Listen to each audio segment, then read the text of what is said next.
Tonight we step into the breath of the Arctic.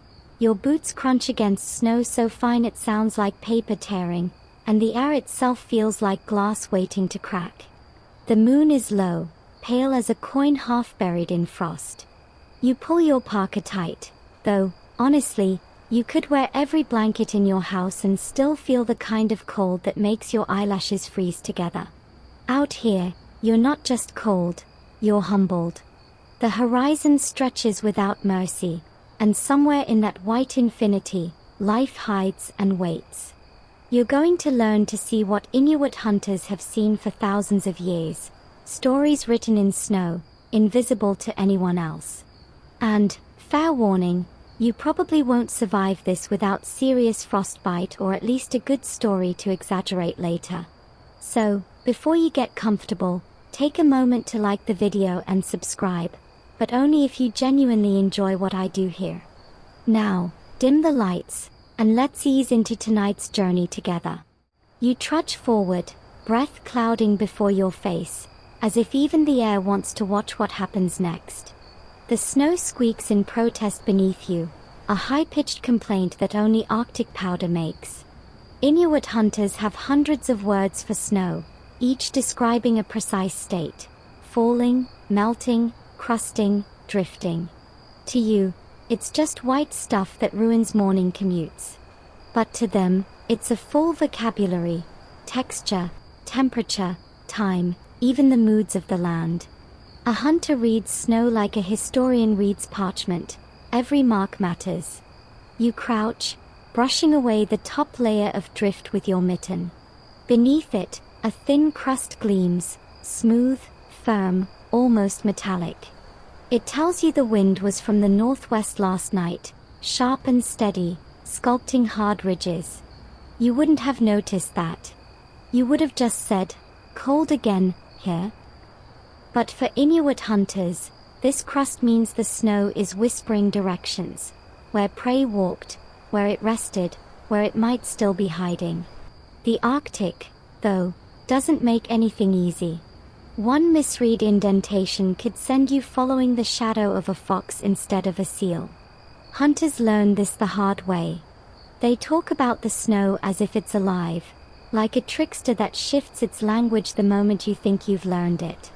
Historians still argue whether early Inuit developed their extraordinary reading of snow purely through survival necessity or whether it was also a spiritual discipline, a kind of communication with the land itself.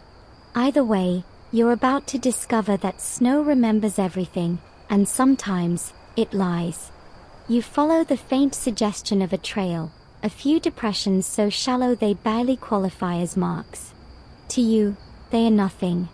But to the trained eye, those tiny ovals say an Arctic hare passed here hours ago, bounding toward higher ground before sunrise. The edges are soft, meaning wind has smoothed them since, but not long enough to erase them. A hunter would nod, adjust their hood, and move in that direction, their mind ticking through a timeline: when the hare moved, how the temperature shifted, how far it could have gone before fatigue set in. You're still marveling at the fact that your breath looks like steam from a cartoon train. There's a curious quiet about snow, a deceptive silence. The land isn't truly still. Beneath the drifts, rodents tunnel, seals breathe through hidden holes in the ice, and sometimes, even polar bears pad silently across frozen bays. You'd never hear them until they're a heartbeat away. Which, let's be real, is not ideal for your stress levels. Still, Inuit hunters have learned to read even the silence. A snowbank's shape, the subtle dip where a paw rested, the way sunlight reflects differently on disturbed snow, all of it becomes a kind of Morse code. You pause by a rise, and the wind shifts. For a moment, the air clears enough that you can see far off, just a blur of motion. Maybe it's imagination, maybe it's an animal. The human brain, after all, loves to invent patterns in chaos. That's what snow does best: tests your instincts, your confidence, your sanity. There's an old story told among hunters about a young man who chased phantom tracks for days, convinced they belonged to a caribou, only to realize he'd been following his own looping footprints. That's the kind of thing snow does. It mirrors you until you can't tell whether you're the hunter or the hunted. Your eyelashes thaw briefly when you blink, then freeze again. You feel the faint tug of sleepiness, that deceptive comfort hypothermia uses to lure people into stillness. Don't worry, you're safe in this story. But you can understand why, out here, even staying awake becomes a skill. Snow reflects light differently depending on the angle of the sun. Hunters use that to navigate when compasses fail. You'd think GPS would solve everything now, but batteries die fast in the cold. Modern Inuit still read the snow, not out of nostalgia but practicality. A solar flare can wipe out satellites, but snow always tells the truth, or at least its version of it. And speaking of truth, the word Kanik describes snowflakes that fall gently through still air, while a put is snow on the ground, and pukak means crystalline powder that drifts loose near the surface. There's even a word for snow that hides under the surface and makes you fall face first like a clumsy tourist. Okay, that last one isn't official, but it should be. You keep walking. The cold air sharpens your hearing, and for the first time, you start to notice how footsteps sound different depending on snow type. Powder makes a sighing sound, crust crunches, and wet snow squelches like stepping in old pudding. Experienced hunters can tell temperature shifts by sound alone. Somewhere in the back of your head, you file that under useless until zombie apocalypse, but it's oddly comforting to know. Up ahead, a faint ridge marks where wind met resistance. Maybe a buried ice mound, maybe an old sled track frozen into permanence. The Arctic keeps layers of stories stacked like pages of time. Beneath this season's crust lie last year's melt and freeze marks, and under those, older imprints, like ghosts of hunts long finished. You imagine an ancestor crouched right where you are, scanning the horizon, reading the same script of ice and light. For them, every mark could mean food, or famine. You, meanwhile, would just Google nearest takeout and call it a night. Snow begins to fall again, fine, powdery flakes that float rather than drop. Each one glints briefly in the moonlight before vanishing against your coat. You realize something, every flake is different, but none survives alone. They drift together, pile together, compress into something that can hold the weight of a sled, a man, a life. And that, somehow, feels like the point. Out here, you don't just read the snow, you listen to what it's been trying to say all along. The night deepens, and your boots creak louder. The story continues beneath the next drift, where the snow begins to speak more clearly, and you start to understand that nothing in this landscape is random, not even where you step next. You're starting to realize that snow isn't just a surface, it's a library, and every flake is a word. The air around you sparkles faintly as you breathe out. The mist freezes mid-air, then drifts away like punctuation marks lost in translation. The Inuit have always said snow speaks, but you need the right kind of patience to hear it. You kneel and press your mitten flat against the ground. The surface is gritty, crystalline, almost glassy. Beneath that, it softens, whispering of layers upon layers built by time and weather. This is the moment you begin to see snow as language, alive, nuanced, and occasionally sarcastic. Each texture carries information. Fine powder tells of calm weather and steady cold. Hard crust means thaw followed by freeze, a rhythm of struggle and rest. Rippled surfaces, the kind you might call pretty from a warm window, are actually wind hieroglyphs, recordings of direction, force, and speed. Inuit hunters read these details as effortlessly as you scroll your phone. You imagine them squinting against the glare, reading the snow's grammar as they decide where to go next. And you, still half expecting subtitles to appear, are starting to catch on that this world doesn't believe in shortcuts. You rise again, scanning the plain. Shadows lengthen across the ice, each one distorting gently in the low sun. The snow is never flat, it breathes. From a distance, you can tell where gusts have swept clean patches, where drifts have gathered, and where the surface darkens ever so slightly, hinting at life passing below. You take a step, and the crunch changes pitch. It's like snow has a dialect, and you just switched regions. Inuit elders often compare snow to a storyteller who forgets nothing but loves to exaggerate. That's why hunters must learn when to trust it and when to question it. A faint sag here might mean a fox tunneled through earlier, or it might just be an uneven patch formed by wind. The difference between dinner and disappointment is sometimes a millimeter of snow depth. Historians still argue whether early Arctic people developed this interpretive skill independently or if it evolved through shared teachings traded across northern routes stretching from Siberia to Greenland. The evidence is thin, literally, as thin as ice in late spring. But what's clear is that reading snow is as old as the chase itself. You pause beside a low drift, its crest gleaming like silver under the fading sun. The top layer crunches sharply when you brush it with your glove. The sound is crisp, brittle, perfect for identifying surface age. Hunters can estimate how long since the last snowfall just by that noise. You give it a try, tapping twice. It sounds crunchy? That's not exactly the technical term, but we'll allow it. A seasoned hunter would call it chinyu, damp snow beginning to refreeze. They'd know a thaw passed recently, meaning certain animals might have moved closer to open water. You're still thinking about how your fingers are freezing through 3 layers of gloves. The snow thickens around your boots, and each step feels heavier. You imagine the Inuit word pukak, used for snow that looks solid but collapses when stepped on. It's the snow version of a practical joke. You've fallen for it once already, and your knee still remembers. Humor keeps you awake in this place. You picture ancient hunters laughing quietly when a companion sank waist deep, his dignity left somewhere beneath the surface. Even in this world of survival, people found room to laugh. That's as essential as warmth. You crouch lower and notice how certain flakes glitter differently. That shimmer isn't random, it's direction. When the crystals catch light, they reveal wind's signature. Hunters can track direction over days by noting which side of drifts gleams brighter. It's like watching sunlight gossip about the weather.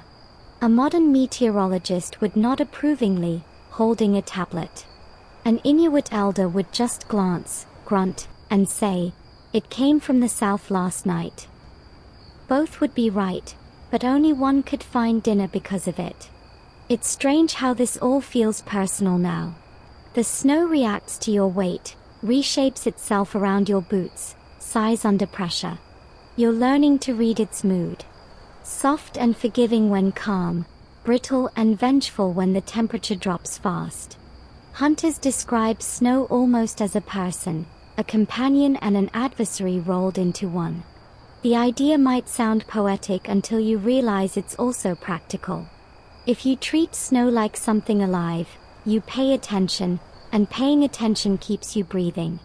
You stop to rest and remember an old Inuit myth, that the first snowfall of each year is the earth breathing out the memory of the past one. It exhales everything it's seen, the hunts, the storms, the quiet nights where the moon froze above the sea. Each new layer buries the old, but nothing truly disappears.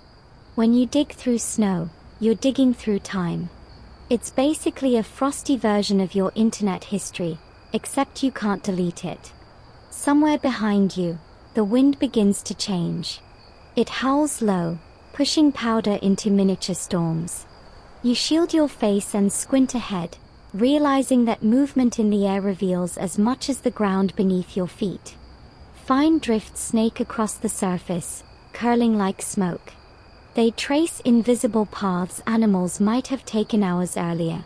A hunter could tell which trails remain active by how the snow moves around them.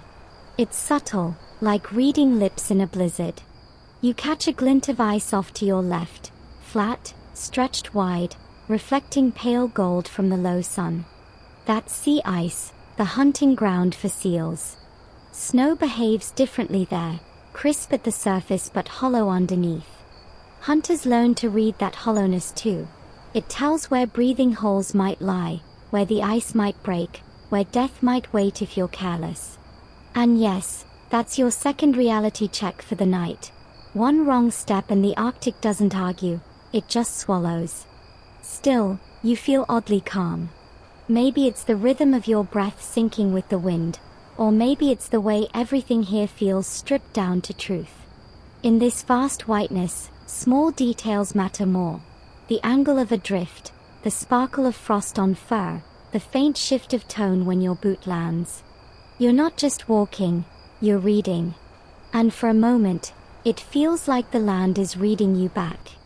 To keep things light, you mutter a joke into your scarf, something about how this would be the world's coldest literacy class. If the snow laughs, it hides it well. But there's comfort in that thought. The world around you, once blank and empty, now hums with quiet meaning. Some Inuit hunters say snow carries moods of the animals that walked upon it: fear, calm, hunger. They claim they can sense if prey is panicked just by the scatter of flakes around its tracks. Scientists debate that, of course. Can emotion truly impress itself on snow? Historians still argue whether that's ancient psychology or spiritual intuition wrapped in ice. Either way, you find yourself staring at the next drift as if it might blink. The night deepens again, painting the snow in blues and silvers. You press forward, following patterns you can't yet name but somehow understand. Snow no longer feels passive. It speaks in crackles and sighs, in reflections and whispers. You realize language doesn't always need words, it just needs someone willing to listen long enough to hear. You step onward, your footprints vanishing behind you almost as fast as you make them. The snow swallows evidence without malice. Every trace of you becomes part of the landscape's next sentence, written and rewritten by the wind. You smile into your scarf. The snow is talking, and now, finally, you're fluent enough to answer. You're starting to realize that snow isn't just a surface, it's a library, and every flake is a word. The air around you sparkles faintly as you breathe out. The mist freezes mid-air, then drifts away like punctuation marks lost in translation. The Inuit have always said snow speaks, but you need the right kind of patience to hear it. You kneel and press your mitten flat against the ground. The surface is gritty, crystalline, almost glassy. Beneath that, it softens, whispering of layers upon layers built by time and weather. This is the moment you begin to see snow as language, alive, nuanced, and occasionally sarcastic. Each texture carries information. Fine powder tells of calm weather and steady cold. Hard crust means thaw followed by freeze, a rhythm of struggle and rest. Rippled surfaces, the kind you might call pretty from a warm window, are actually wind hieroglyphs, recordings of direction, force, and speed. Inuit hunters read these details as effortlessly as you scroll your phone. You imagine them squinting against the glare, reading the snow's grammar as they decide where to go next. And you, still half expecting subtitles to appear, are starting to catch on that this world doesn't believe in shortcuts. You rise again, scanning the plain. Shadows lengthen across the ice, each one distorting gently in the low sun. The snow is never flat, it breathes. From a distance, you can tell where gusts have swept clean patches, where drifts have gathered, and where the surface darkens ever so slightly, hinting at life passing below. You take a step, and the crunch changes pitch. It's like snow has a dialect, and you just switched regions. Inuit elders often compare snow to a storyteller who forgets nothing but loves to exaggerate. That's why hunters must learn when to trust it and when to question it. A faint sag here might mean a fox tunneled through earlier, or it might just be an uneven patch formed by wind. The difference between dinner and disappointment is sometimes a millimeter of snow depth. Historians still argue whether early Arctic people developed this interpretive skill independently or if it evolved through shared teachings traded across northern routes stretching from Siberia to Greenland. The evidence is thin, literally, as thin as ice in late spring. But what's clear is that reading snow is as old as the chase itself. You pause beside a low drift, its crest gleaming like silver under the fading sun. The top layer crunches sharply when you brush it with your glove. The sound is crisp, brittle, perfect for identifying surface age. Hunters can estimate how long since the last snowfall just by that noise. You give it a try, tapping twice. It sounds crunchy? That's not exactly the technical term, but we'll allow it. A seasoned hunter would call it chinyu, damp snow beginning to refreeze. They'd know a thaw passed recently, meaning certain animals might have moved closer to open water. You're still thinking about how your fingers are freezing through 3 layers of gloves. The snow thickens around your boots, and each step feels heavier. You imagine the Inuit word pukak, used for snow that looks solid but collapses when stepped on. It's the snow version of a practical joke. You've fallen for it once already, and your knee still remembers. Humor keeps you awake in this place. You picture ancient hunters laughing quietly when a companion sank waist deep, his dignity left somewhere beneath the surface. Even in this world of survival, people found room to laugh. That's as essential as warmth. You crouch lower and notice how certain flakes glitter differently. That shimmer isn't random, it's direction. When the crystals catch light, they reveal wind's signature. Hunters can track direction over days by noting which side of drifts gleams brighter. It's like watching sunlight gossip about the weather. A modern meteorologist would nod approvingly, holding a tablet. An Inuit elder would just glance, grunt, and say, "It came from the south last night." Both would be right, but only one could find dinner because of it. It's strange how this all feels personal now. The snow reacts to your weight, reshapes itself around your boots, sighs under pressure. You're learning to read its mood. Soft and forgiving when calm, brittle and vengeful when the temperature drops fast. Hunters describe snow almost as a person, a companion and an adversary rolled into one. The idea might sound poetic until you realize it's also practical. If you treat snow like something alive, you pay attention, and paying attention keeps you breathing. You stop to rest and remember an old Inuit myth, that the first snowfall of each year is the oath breathing out the memory of the past one. It exhales everything it's seen, the hunts, the storms, the quiet nights where the moon froze above the sea. Each new layer buries the old, but nothing truly disappears. When you dig through snow, you're digging through time. It's basically a frosty version of your internet history, except you can't delete it. Somewhere behind you, the wind begins to change. It howls low, pushing powder into miniature storms. You shield your face and squint ahead, realizing that movement in the air reveals as much as the ground beneath your feet. Fine drifts snake across the surface, curling like smoke. They trace invisible paths animals might have taken hours earlier. A hunter could tell which trails remain active by how the snow moves around them. It's subtle, like reading lips in a blizzard. You catch a glint of ice off to your left, flat, stretched wide, reflecting pale gold from the low sun. That's sea ice, the hunting ground for seals. Snow behaves differently there, crisp at the surface but hollow underneath. Hunters learn to read that hollowness too. It tells where breathing holes might lie, where the ice might break, where death might wait if you're careless. And yes, that's your second reality check for the night. One wrong step and the Arctic doesn't argue, it just swallows. Still, you feel oddly calm. Maybe it's the rhythm of your breath syncing with the wind, or maybe it's the way everything here feels stripped down to truth. In this vast whiteness, small details matter more. The angle of a drift, the sparkle of frost on fur, the faint shift of tone when your boot lands. You're not just walking, you're reading. And for a moment, it feels like the land is reading you back. To keep things light, you mutter a joke into your scarf, something about how this would be the world's coldest literacy class. If the snow laughs, it hides it well. But there's comfort in that thought. The world around you, once blank and empty, now hums with quiet meaning. Some Inuit hunters say snow carries moods of the animals that walked upon it: fear, calm, hunger. They claim they can sense if prey is panicked just by the scatter of flakes around its tracks. Scientists debate that, of course.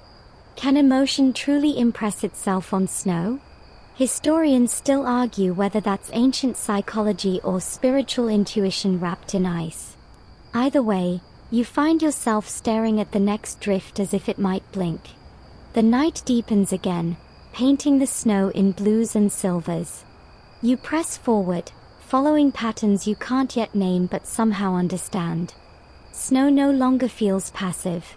It speaks in crackles and sighs, in reflections and whispers.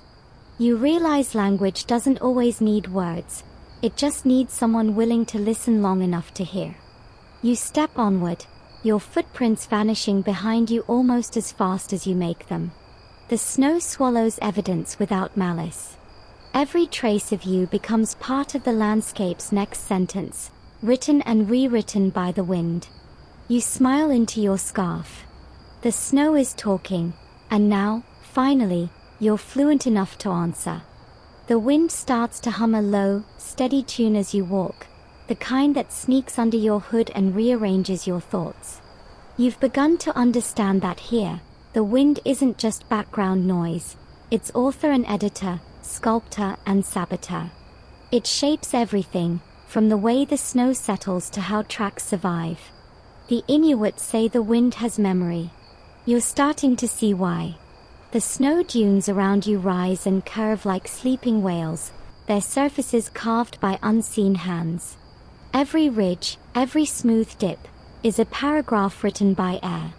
The hunters have names for these shapes: pukak, sikok, kanek, terms that separate soft powder from wind-packed crust. You don't need to memorize them all to appreciate the precision. Where you see a lump of white, they see layers of time. The wind sculpts some drifts into ripples, the kind that could fool you into thinking of desert dunes, except these are made of frozen breath instead of sand. The resemblance isn't lost on you. Both desert and tundra are, in a way, mirrors of absence, each filled with secrets only the patient can read. You stop beside a ridge where the wind has peeled away surface snow, revealing smooth, compacted ice below. It looks almost alive, like the muscles of the earth showing through. Hunters read these shapes like contour maps. The ridges run perpendicular to prevailing winds, pointing indirectly toward open leads of sea ice or safe passage. You trace one with your glove, following its line until it disappears into a white haze. Out here, these subtle ridges are roads. Lose sight of them, and you could wander in circles forever. It's like trusting GPS in airplane mode, technically possible, but you're probably going to meet a penguin that doesn't live here. Wind is both artist and destroyer. It preserves what it likes and erases what it doesn't, which sounds suspiciously human. A track that looks fresh might just be a leftover depression newly exposed after a gust scoured away surrounding snow. That's why hunters never trust one clue alone, they cross-reference. Wind direction, crust type, snow hardness, each observation verified like peer review in nature's coldest university. You laugh quietly at the thought of a polar faculty meeting. Today's topic: distinguishing wolf prints from snowdrift illusions. But it's not all theory. You crouch low and notice how wind affects edges of tracks differently. The side facing the gust becomes smoothed, while the opposite side stays sharp.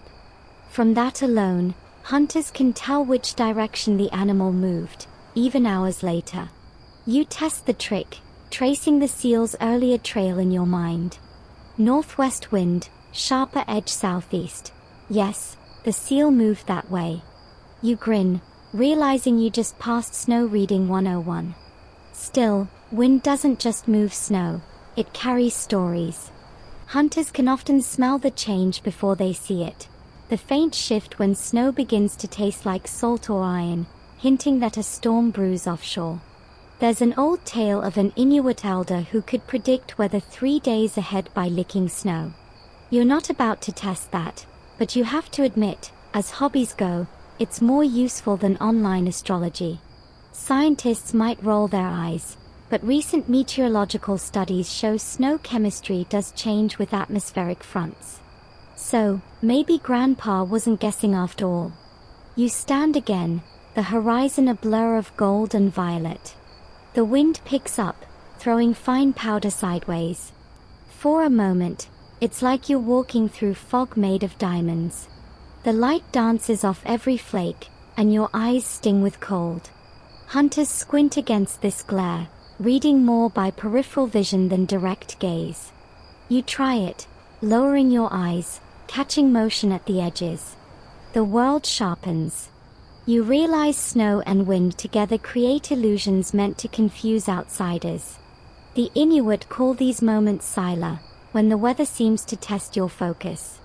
Historians still argue whether sila refers purely to atmosphere or to a deeper spiritual force governing both weather and thought. Either way, you can feel it probing you now, seeing if you'll blink first. You reach another drift, tall, curling backward like a breaking wave. The snow here is sculpted into sharp lines, hard as wood. You tap it, and it rings faintly, like a frozen drum. Beneath the surface, layers of sound and silence alternate. Hunters use that resonance to judge thickness. The lower the tone, the deeper the drift. You listen, nodding to yourself as though you know what that means. Somewhere in the distance, wind whistles through an unseen hollow, producing a note so pure it almost feels musical. If the Arctic had a soundtrack, this would be it. Minimalist, slightly haunting, entirely honest. A tiny swirl of snow catches your eye, spinning like a ghostly dancer before collapsing into nothing. That's how tracks vanish too, one gust, one careless movement, gone. The idea unsettles you. It's not just the thought of losing your way, it's the realization that even the best hunter's work, his reading, his memory, can be erased by wind in seconds. You imagine entire generations of stories swept smooth, the land resetting its canvas without apology. Maybe that's why Inuit hunters tell stories at night, to keep alive what the snow forgets by day. There's a faint scent again, with smoke this time, far off, carried by the breeze. It feels impossibly warm, like a promise. The wind delivers more than cold, it delivers connection. Somewhere, someone is out there too, watching the same storm, reading the same ridges. You smile at the thought, tugging your hood tighter as the wind sharpens its tone. All right, I get it, you mutter into the gale. You're the boss. The wind doesn't disagree. It rushes past, rearranging the drifts in seconds, smoothing your footprints into oblivion. The ground looks untouched, as if you'd never been here. It's humbling, annoying, but humbling. You think back to how archaeologists once discovered ancient footprints preserved under compacted snow layers, evidence that even erasure isn't always final. Maybe your tracks will last too, buried under years of silence. Or maybe not. The Arctic decides, not you. The sky deepens toward indigo. The world feels larger now, somehow wiser. You keep walking, letting the wind lead. Your face stings, your eyelashes freeze, but your mind hums with awareness. Every ripple and ridge around you feels like part of a story that started long before you arrived and will continue long after you leave. At last, you find a brief calm. The air softens, the sound drops to a hush. You stop in that pocket of stillness and listen. The snow creaks faintly, settling back into itself. You realize the wind, for all its bluster, doesn't destroy, it curates. It keeps the snow's stories fresh, rewriting them constantly so no single version ever hardens into truth. That's what the hunters understand better than anyone. The Arctic doesn't lie or tell the truth. It just changes the subject. You grin at the thought, snow collecting on your hood. Somewhere behind you, your footprints fade once more, and the wind resumes its quiet sculpting. Ahead, the landscape glows with pale light, waiting for you to read the next page. You stop moving. The silence is immense. It stretches out like an invisible glacier between your ears until the only sound left is your own heartbeat. It's strange, so much noise in the rest of the world, and here, silence has weight. But then you realize it isn't true silence at all. Beneath your boots, something faint stirs, a vibration so subtle it's more feeling than sound. You crouch down, gloved hand pressing against the snow. The pulse of the land hums back.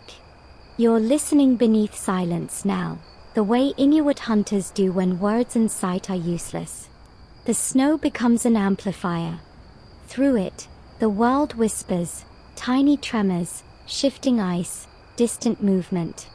Hunters say that when you've lived long enough in this landscape, your body learns to hear through your bones.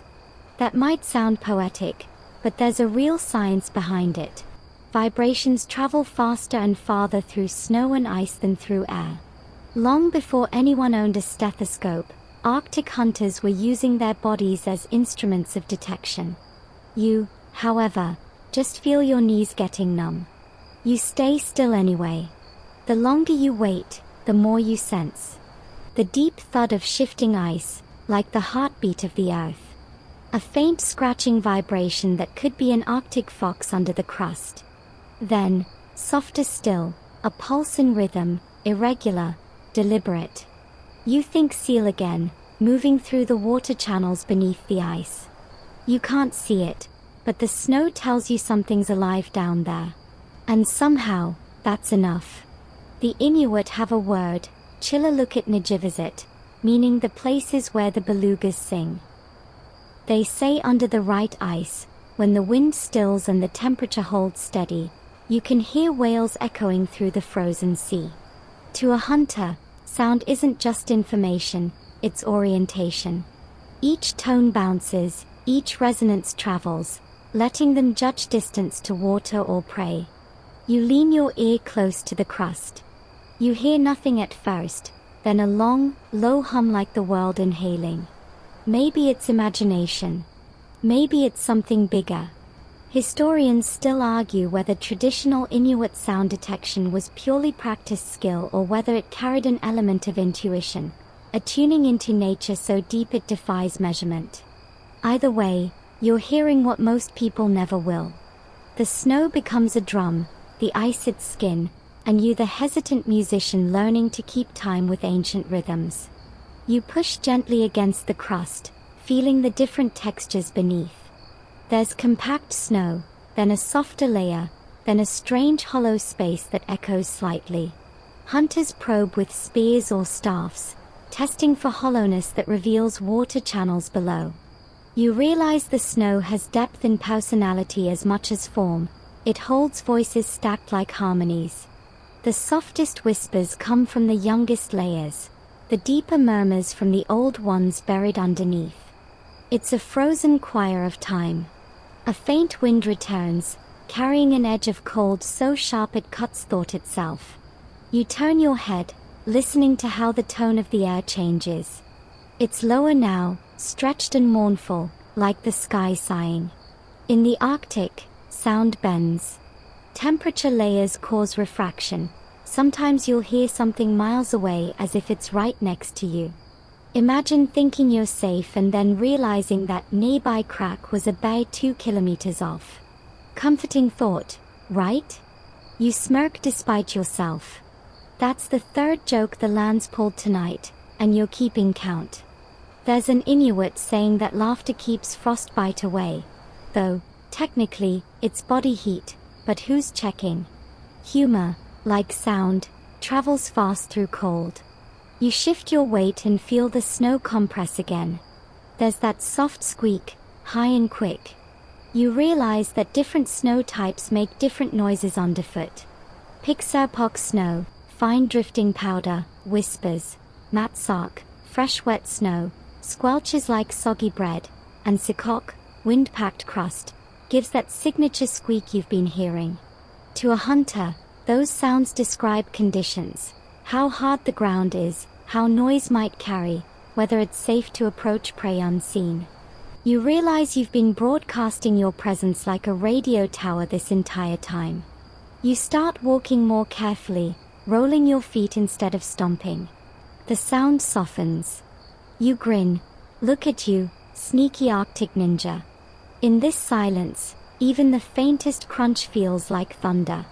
Hunters often travel at specific times of day when the air density muffles their movement. Early morning, before the sun tightens the snow, is perfect. Midday? Too bright, too loud, too echoing. You check your watch, though it feels almost insulting to bring technology into this wordless conversation. Time here is measured by shadow length and breath rhythm. Somewhere behind you, the ice moans, a long, low note that could almost be a voice. It echoes across the plain, hollow yet alive. You freeze, the primal kind of stillness that evolution built for self-preservation. The sound fades slowly, leaving only the wind's faint hiss. The rational part of your brain knows it's just thermal expansion, ice shifting as temperature drops. But part of you, the one that's been here long enough to listen, knows it's more. The earth speaking, reminding you it's awake. You think of the old belief that spirits live within the snow, traveling in sound waves. That when the land groans, it's not the weather, it's the ancestors shifting in their icy rest. Scientists would call it superstition, but they don't live here. When you've spent nights listening to the frozen sea breathe, you start questioning what's superstition and what's sensitivity. The line blurs like heat on the horizon. You move again, following that invisible rhythm underfoot. The snow seems to respond, the vibrations altering with each step. Hunters say you can sense approaching animals through snow resonance long before sight. A light scurry, fox. A dull, spreading pressure, seal. A heavy pulse, bear. You're not sure you'd want to test that last one. The sky dims further, brushing violet across the edges of the world. You feel like you're walking through a dream where sound and silence have traded places. Every whisper of snowflake landing on your coat sounds like a word. You remember how you once needed background noise to sleep. Music, city hum, something human. Out here, you're learning to rest in the pulse of the planet. You pause once more and lie back carefully in the snow, staring up at the dim glow of the northern lights. The surface beneath you hums faintly with wind vibrations. You close your eyes. For a moment, it's like lying on the chest of something enormous, feeling its heartbeat slow. The thought makes you smile drowsily. Maybe the world really does breathe, and snow is how you hear it exhale. As you drift upward again, brushing frost from your coat, you notice a fox trail cutting diagonally across your path. Fresh this time, delicate, sharp-edged. The wind hasn't touched it yet. You grin. Maybe the snow whispered about you, too. You push forward again, the wind biting less now, the cold settling into something almost companionable. Under your boots, the snow feels firmer, lagged differently, with a hard sheen just beneath the surface. You crouch and press your palm down. The crust resists, then gives slightly, like a sheet of thin glass bending but not breaking. This is where hunters start paying the most attention. The crust holds stories no other layer can tell, the language of ice crusts. It looks harmless enough, a pale film stretched across softer snow, but to those who know what they are seeing, it's a record of events, warmth, wind, and sudden freeze. Each crust has a signature. You drag a gloved finger lightly across it, and tiny fractures spread like lightning veins. Hunters use those fractures as time markers, The sharper the break, the newer the crust. The smoother and more polished, the older and harder. To them, the snowpack isn't flat at all, it's a layered archive. You're kneeling on history. You shift your weight, and the crust gives a brittle crack, echoing faintly across the quiet. That's the sound hunters listen for when gauging safety. Too brittle, and you risk falling through a soft drift. Too firm, and an animal might hear you coming from hundreds of meters away. The Inuit have a term for the perfect balance. Quietest, when the crust is strong enough to hold your weight but soft enough to muffle footsteps. You test another step, crunch, then silence. Not bad for a beginner. There's an old story told by hunters about a man who could tell the hour of night just by the sound of snow under his boots.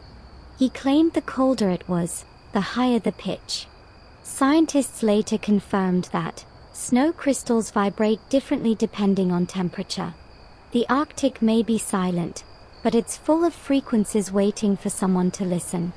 You can't help but smile. Of course the old hunter was right. He had the world's coldest wristwatch. The crust also tells hunters where animals have walked before they can see any prints. When a caribou herd passes, their hooves compact the snow into deep channels that later freeze hard. Even after new snow covers the surface, a subtle ridge remains beneath, a ghost track embedded in the crust. A trained hunter feels it through their boots like braille underfoot. You try pressing down gently and feel nothing. The crust stays blank to you. But to someone raised on this land, every step might reveal a memory of movement, a map laid beneath sight. There's another, more practical use for this icy language: predicting danger. When warm winds skim the tundra and refreeze, they leave a glassy layer that traps air beneath. It looks solid but isn't. Hunters test it with spears before stepping, because one misjudged crust could mean falling into a hidden pocket, or worse, through sea ice. You realize the Arctic's beauty hides as many traps as lessons.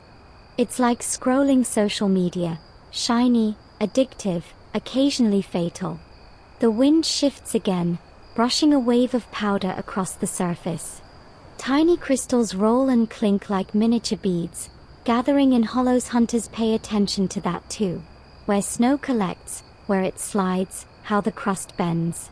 A mound forming too fast can signal shifting air pressure, warning of an incoming storm. You kneel and feel along the crust's edge. The air smells faintly metallic again, the scent of new frost. A front is coming. Hunters would already be planning camp before the storm hits. You glance around the endless white and wonder where you'd even begin. To the Inuit, the crust's character changes with each type of storm. A heavy wind creates pixarpok, drifting powder that buries old trails. Freezing rain hardens everything into nilak, slick and treacherous. Soft snow followed by a sharp cold creates a thin glaze, perfect for sliding sleds but deadly for reindeer hooves. These aren't just words, they're survival codes.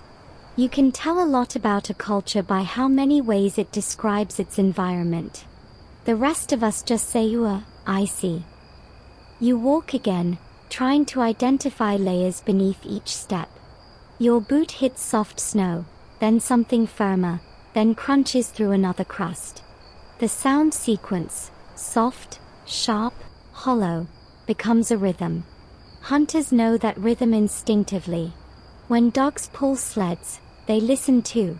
They slow down when they sense hollow crusts under their paws. You imagine that partnership, man, snow, and dog, all attuned to the same invisible beat. The Arctic isn't conquered, it's negotiated.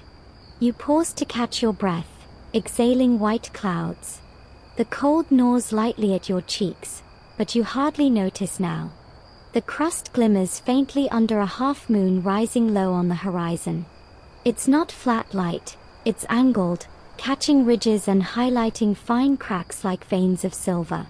For the first time, you see how beautiful fractured ice can be. Every split reflects the moon differently, like the surface is winking at you, daring you to step closer. Hunters use moonlight deliberately. They know which crusts shine too brightly and which absorb light just enough to conceal them. You'd think stealth would be impossible under all this glitter, but they move like shadows.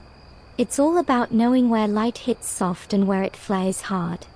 You take a few careful steps, pretending you're one of them. The crust holds. The snow beneath stays silent. You grin, until your next step cracks loudly enough to startle an imaginary seal halfway to Greenland. "That's fine," you mutter. "First lesson, don't stomp like an overexcited tourist." Somewhere in the dark, the wind laughs with you, or maybe at you. Either way, it's deserved.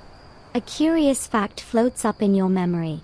Explorers in the early 20th century reported that Inuit hunters could tell how recently an animal passed not only by tracks but by how frost had reformed inside broken crust. Within half an hour, the edges begin to glaze. Within 2, they harden entirely. The level of frost regrowth becomes a clock. You look down at a faint line splitting the snow where your own boot broke it minutes ago. Already, ice filaments crawl across the gap, knitting it shut. The land erases you even as you're watching. Historians still argue whether this level of snow reading is entirely environmental or partially spiritual, a kind of conversation with the land that outsiders never fully grasped. Maybe both. Maybe faith and physics share more ground here than we're used to admitting. The crust thickens as you move, the snow beneath changing texture again.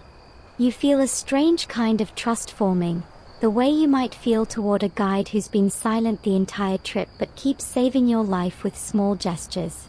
You start to recognize its moods. When the crust glows faintly under moonlight, it's calm. When it dulls to gray, the wind is shifting.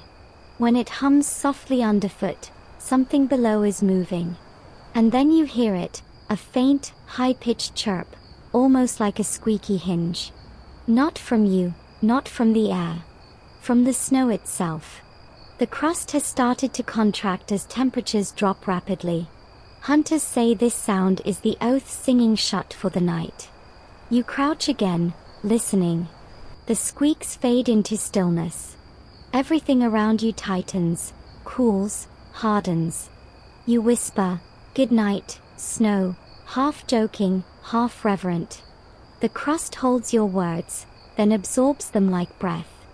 You rise, boots crunching lightly, and continue forward, the surface shining smoother than glass. Somewhere ahead, the landscape begins to tilt into shadow. You feel the snow shift beneath you, slight, alive, and for the first time, you realize you've started to understand what it's saying.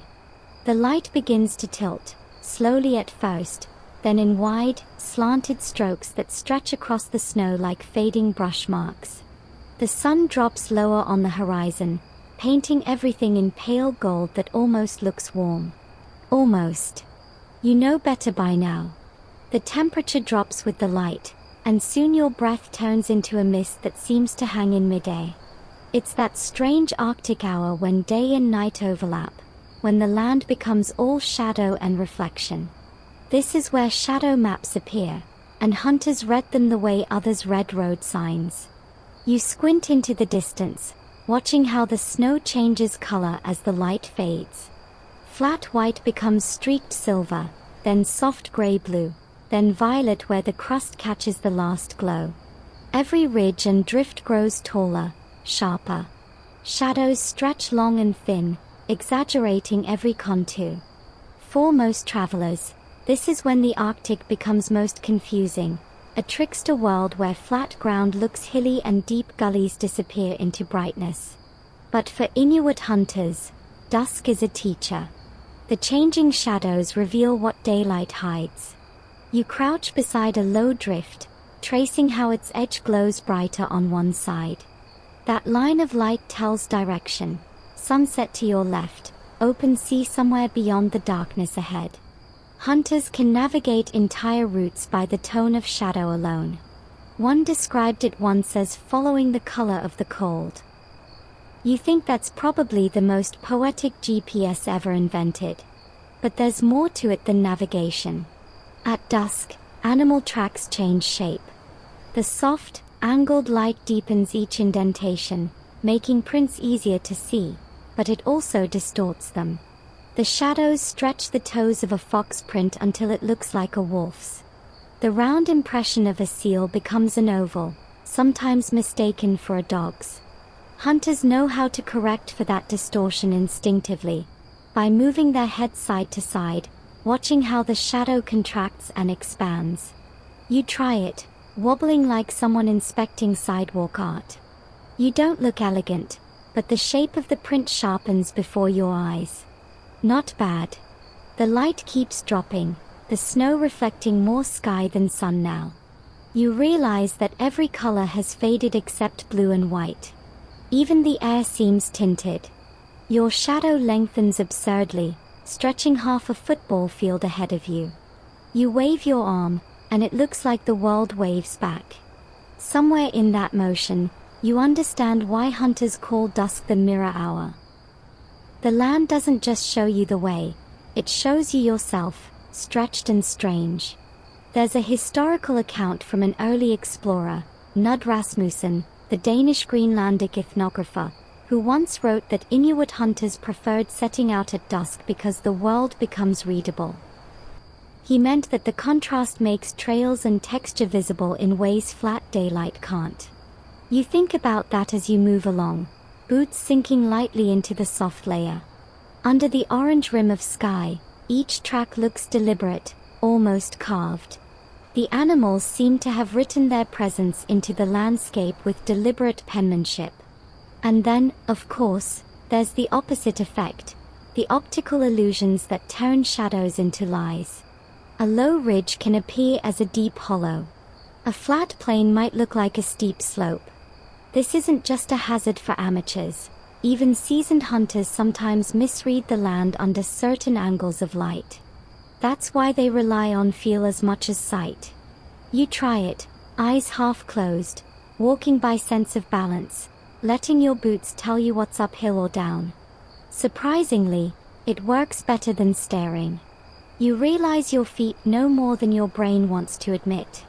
Historians still argue whether this kind of perceptual training, reading by light and balance, was learned purely through experience or encoded in cultural storytelling. Some say young hunters were trained through deliberate observation drills. Others think it was woven into myths about spirits of dusk teaching humans to see sideways. You kind of like the second explanation better. It fits the mood. The wind rises slightly, bringing a faint shimmer to the snow's surface. Each crystal catches the last fragments of sun and scatters them upward like sparks.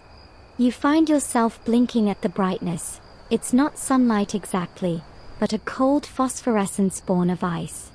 Hunters call it chinyu, the ghost glow. It's the last visible sign before true darkness falls.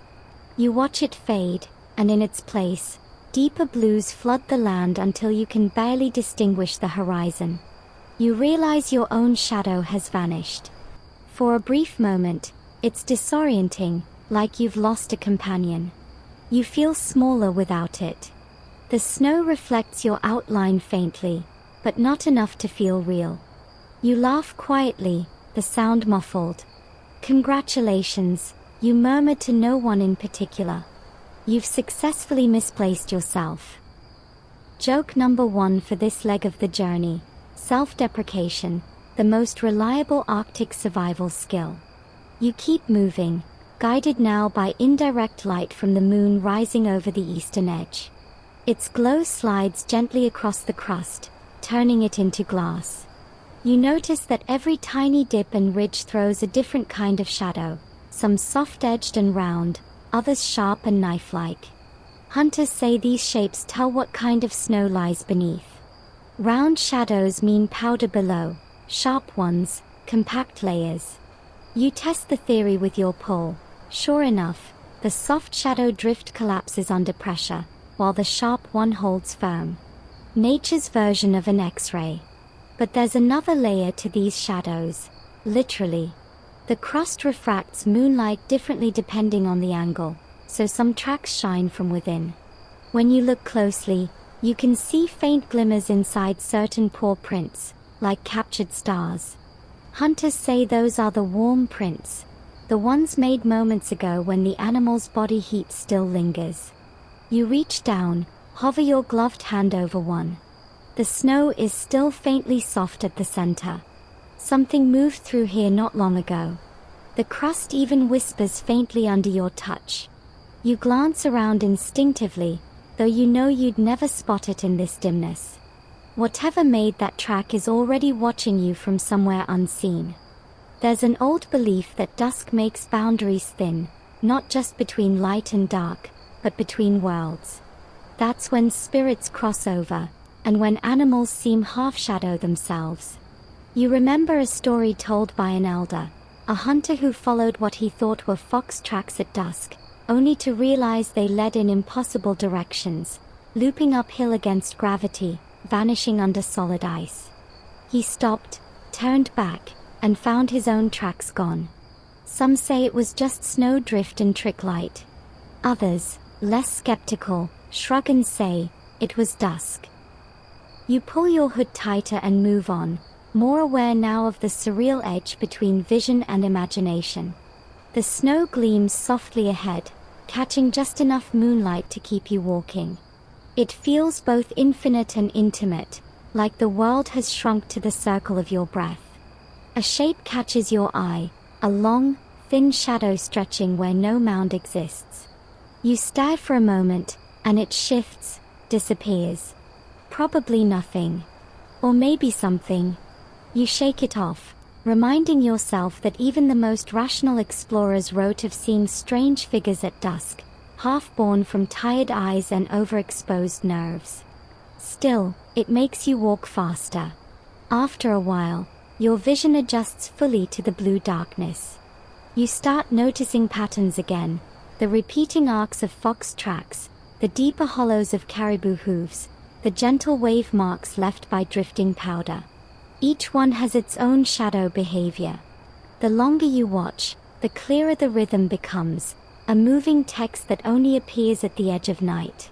You realize dusk is not just a time of day, it's a filter. It separates those who see from those who look.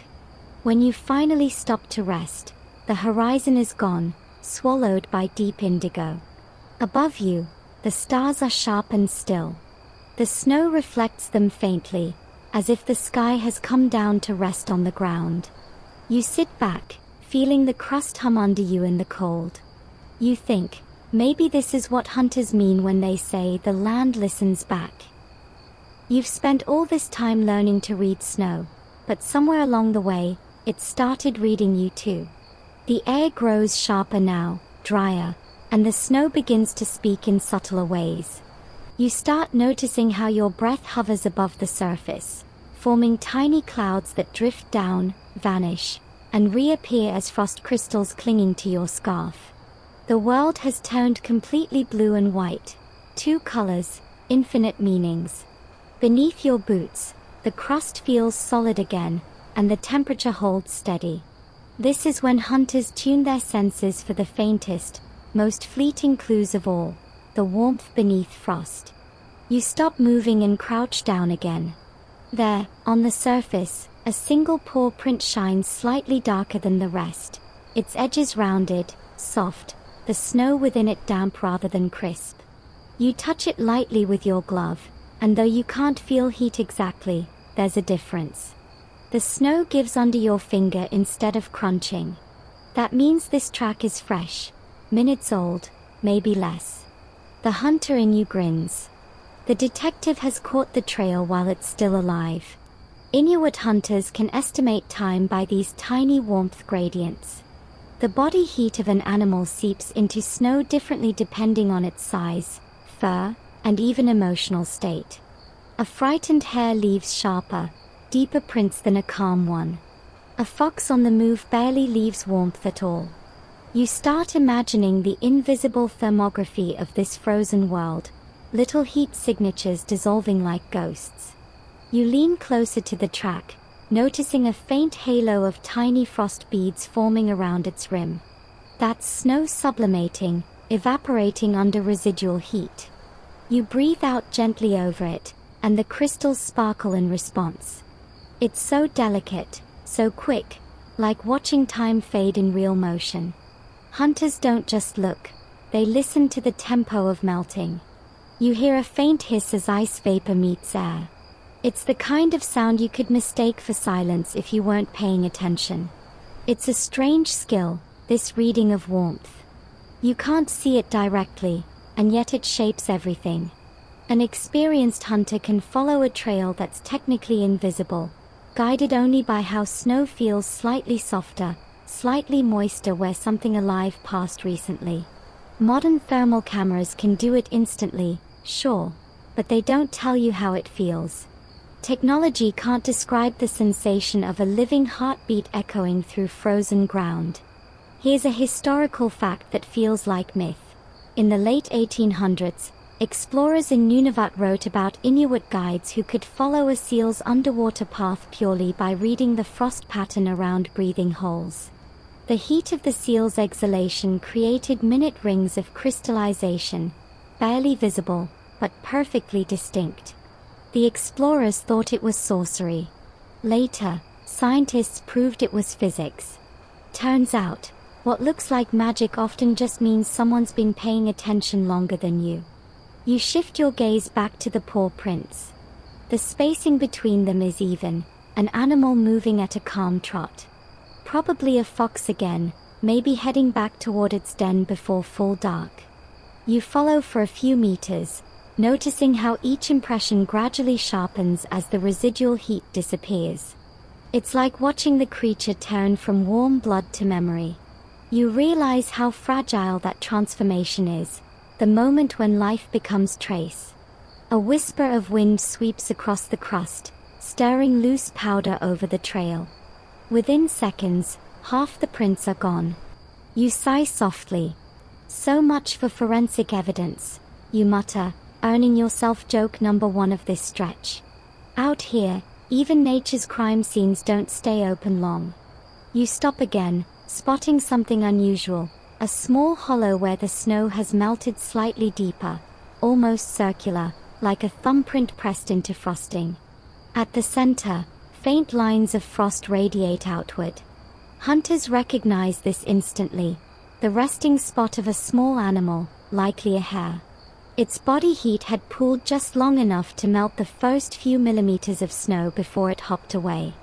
You brush the rim lightly, the center feels slicker than the edges. A heat signature fossil. There's an Inuit term for this lingering warmth, Inukatigitic, roughly the snow remembers. It's used both literally and metaphorically. The snow remembers where warmth touched it. The land remembers kindness and cruelty. You're not sure if that's comforting or unsettling. Probably both. You move onward, still tracking, noticing how even your own footprints cool differently depending on your pace. When you stand still, the impression darkens slightly, melts a little deeper. When you walk fast, it stays shallow and white. Hunters use this to gauge their companions' fatigue.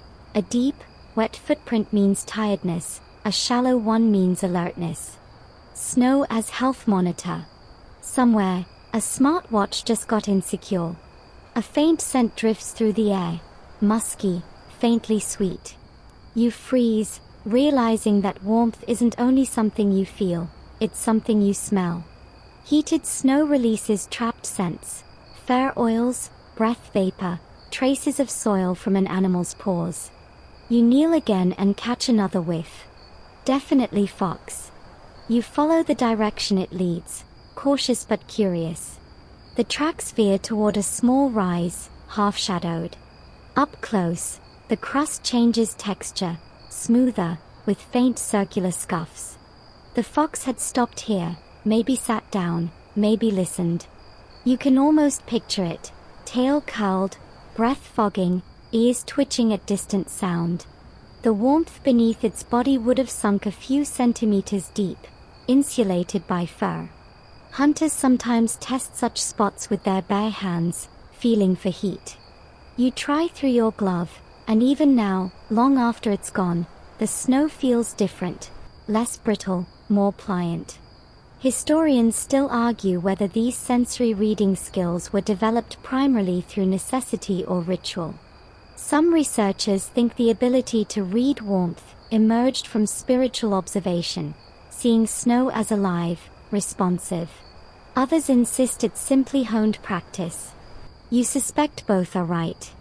You can't spend centuries surviving on this land without learning reverence for what sustains you.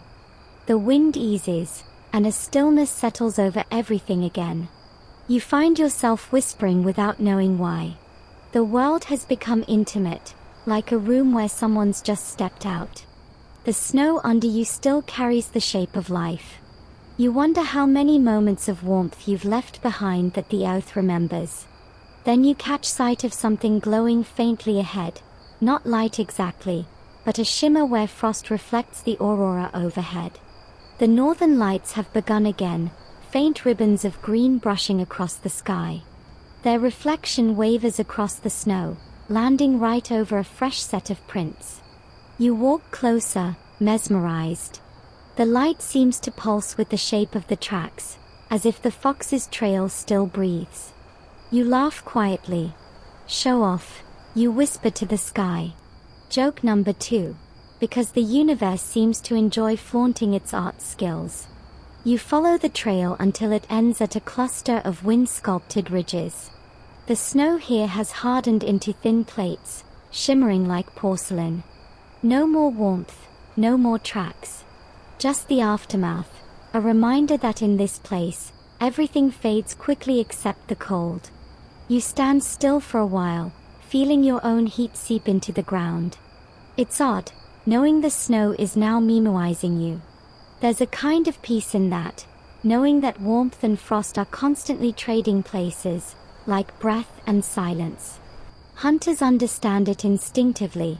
Every sign of life is temporary, but that's what makes it readable. The snow's memory isn't eternal, but it's precise while it lasts. You lift your boot, watching vapor rise from where it pressed down. For a brief second, your own life leaves a visible mark. Then the wind claims it. You exhale slowly, letting your breath mingle with the frost.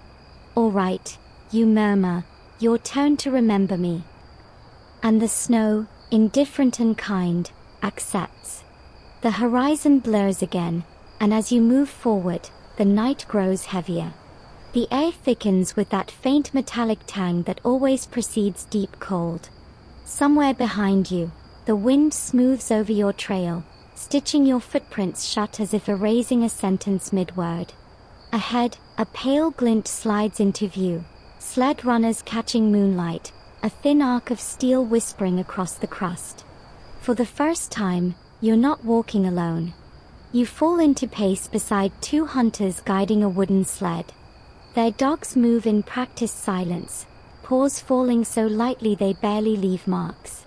The sled glides with a sound you can only describe as shh, like the land reminding you to keep your voice down.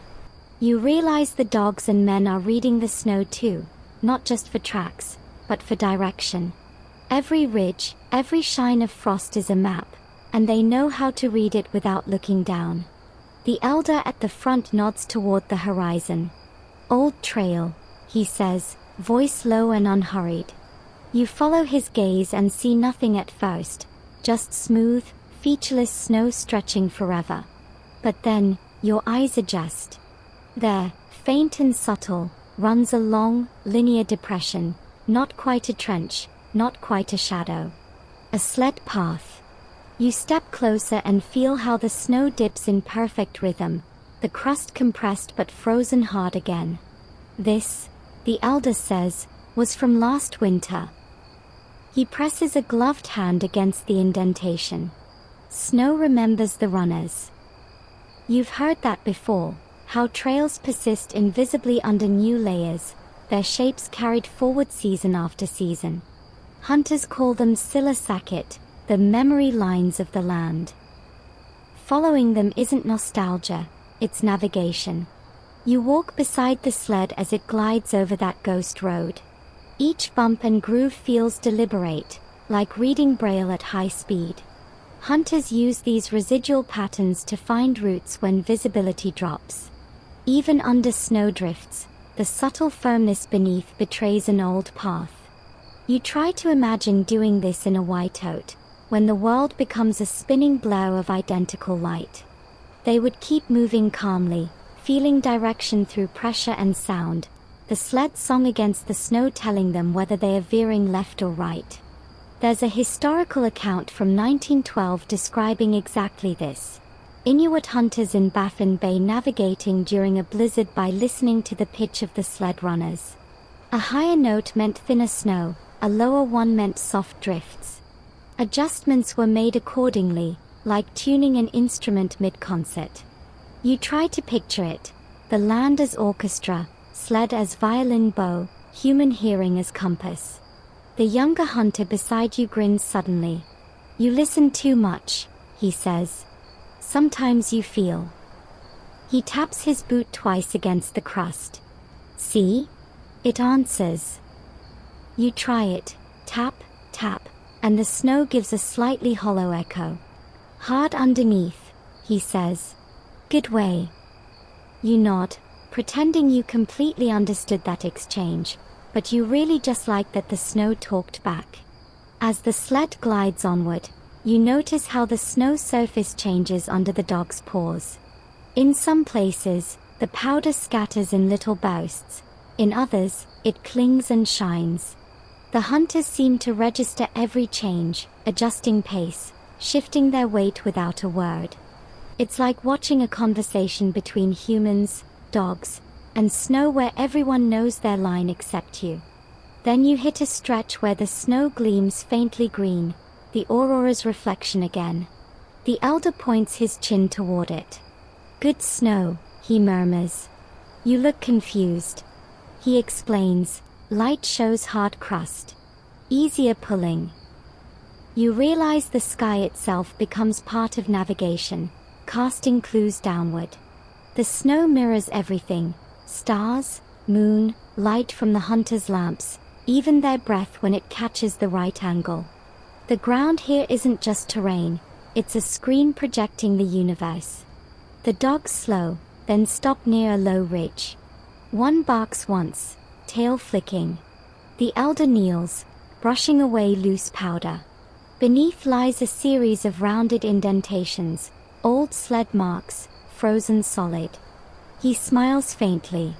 "My father's trail," he says. His tone is casual, but the reverence lingers. You look closer, imagining the sled gliding here decades ago, the same sound, the same stars overhead. The idea of following a parent's literal tracks across a continent of ice feels both eerie and beautiful. Hunters often navigate this way, not by landmarks that shift but by inherited paths embedded in snow memory. The old trails lead to good hunting grounds, safe crossings, reliable shelter sites. You think about how your GPS sometimes can't find a coffee shop, and you feel both humbled and mildly roasted by comparison. As the sled moves again, the snow's song changes. The runners start to squeal faintly, a high, whining note that wobbles at each bump. The younger hunter chuckles. "Dry snow," he says. "She sings when thirsty." You laugh. "Snow gets thirsty." He grins. "Yes. Too cold. Needs soft snow to quiet her." It's such an oddly tender explanation you can't help smiling. The Arctic, apparently, is full of diva surfaces. You pass an area where the crust sparkles brighter, and the sled slows. The elder's gaze sharpens. "Old camp," he mutters. You can't see anything at first, but then the pattern reveals itself. Flat sections where tents once stood, slight ridges marking stored meat caches now buried deep. The snow preserves even those details. It's like stumbling upon an unmarked museum made of frost. Historians still argue whether Inuit navigation through snow memory relied purely on physical pattern recognition or also incorporated oral cartography. stories told to align with features that no longer visibly exist. Some elders claim they walked the songs of the land, each verse describing a change in snow type or texture. You can almost believe it now, feeling the rhythm in every step, the way the sled seems to glide in time with the wind's hum. Night deepens. The aurora brightens above, green veils fluttering like celestial curtains. The dogs pull steadily, their breath misting in unison. You fall silent, caught in the hypnotic rhythm of sled, snow, and stars. You think how strange it is. Modern travelers depend on satellites orbiting thousands of kilometers above, while these hunters navigate through frozen memory only centimeters deep. Yet somehow, both systems are made of patterns and light. You reach a small rise where the sled finally stops. The hunters unharness the dogs, offering them a quick meal, and you help unpack supplies. The snow here feels different again, dense, slightly sticky, perfect for anchoring a shelter. The elder nods approvingly, then gestures for you to look behind. The sled trail gleams under moonlight, two long lines running straight back into the darkness. Tomorrow, he says, we follow them home. You stand for a moment, staring at those luminous tracks. They stretch into infinity, neat and unwavering. It occurs to you that you've just watched history being written again, runner by runner. You've become part of the same language of marks that the land will half erase and half remember. The wind hushes completely now, and for once, you hear nothing at all. No hum, no squeak, no whisper. Just the vast, satisfying stillness that means you're exactly where you should be. You smile, tucking your chin against the cold. All right, snow, you whisper. Let's see what you remember tomorrow. You settle near the small ridge where the hunters have stopped, and the first flakes of new snow begin to fall, slow, deliberate, like the world is exhaling. It's quieter here than anywhere you've been so far. The dogs curl in tight circles, their noses tucked under tails. The sled creaks once, sighs, and then even that fades. The hunters move with quiet efficiency, shaping blocks of snow into curved walls, stacking them like puzzle pieces. You watch, fascinated, as the spiral of an igloo takes form in under half an hour. No blueprints, no tools beyond a snow knife and instinct. Inside, the air warms instantly from body heat alone. You crouch down, cross-legged, watching the entrance glow faintly blue. The hunters sit nearby, their voices low, their gestures deliberate and unhurried. The elder pulls off his mitts and traces a line in the snow between you, an unspoken signal. Time to rest, time to talk. This is the part of the Arctic no one ever writes down, the part where hunters dream in white horizons. The fire from a small oil lamp paints amber circles on the curved walls, making them ripple like candlelight through stained glass. You let your breath slow, listening. The elder begins speaking in that storytelling cadence that feels half lullaby, half history lesson. His words flow easily, describing not weather reports or navigation tricks, but people, the hunters who came before, who learned to read snow the way you read faces. Every drift has its spirit, he says. If you listen right, it tells you what it wants. You glance toward the snow blocks around you. They gleam faintly, beads of melt glistening where warmth touches. You can almost believe they're listening back. He goes on, stories of great hunts, of seals caught through tiny breathing holes when the snow hummed with luck. Of nights when auroras bent low enough to touch, and travelers followed glowing trails all the way to safe ice. You've heard of dream time before, how ancient people used sleep to receive instruction, but this feels different. Here, dreams are continuation, not escape. The hunters talk about them as if they are another sense, another way of reading the world. You ask quietly, "Do you really dream of snow?" The elder nods. "Sometimes snow dreams of you." You blink. That sounds unnerving. He laughs softly. Depends what it remembers. And there it is again, that recurring idea, that snow carries memory. You've walked on its surface all day, watched it erase and rewrite tracks, but you never thought about it watching back. The elder explains that hunters sometimes wake knowing where animals are, not because they saw tracks, but because the dream showed them. Dreams are tracks of the spirit, he says, and spirits follow the same rules as footprints. You just have to notice which direction they go. There's an old Inuit belief that sleeping near open snow lets your mind wander along real trails, that your breath in the cold acts like a guide rope for your wandering spirit. Hunters used to sleep lightly, waking between dream and waking to test what they'd seen. The next day, they'd check if the landscape matched the dream's snow patterns. You can't decide whether that's superstition or the most advanced field test in history. Historians still argue whether these dream practices were spiritual rituals or practical ways of strengthening spatial memory. You sip tea from a steaming cup, deciding maybe it's both. Outside, the wind picks up. The Ilu moans softly as snow drifts over it, sealing you in like a cocoon. The light dims, the air thickens. The elder hums something low and rhythmic, a tune with no clear beginning or end. The sound blends with the faint hiss of falling snow until it's impossible to tell which is which. You find your eyelids growing heavy, lulled by repetition. And then, something odd happens. You start to see without seeing. You're not asleep exactly, not awake either. The snow beneath your hands feels warm now, alive with a slow pulse. When you lift your head, the Ilu walls have turned translucent, showing faint outlines of the land outside, rolling drifts glowing under moonlight, tracks weaving like silver lines through the white. You see the fox trail again, looping around the sled, then fading into the horizon. You see caribou prints branching like rivers. It's as if the snow itself is showing you its thoughts. You blink hard, and the vision fades. You laugh quietly, shaking your head.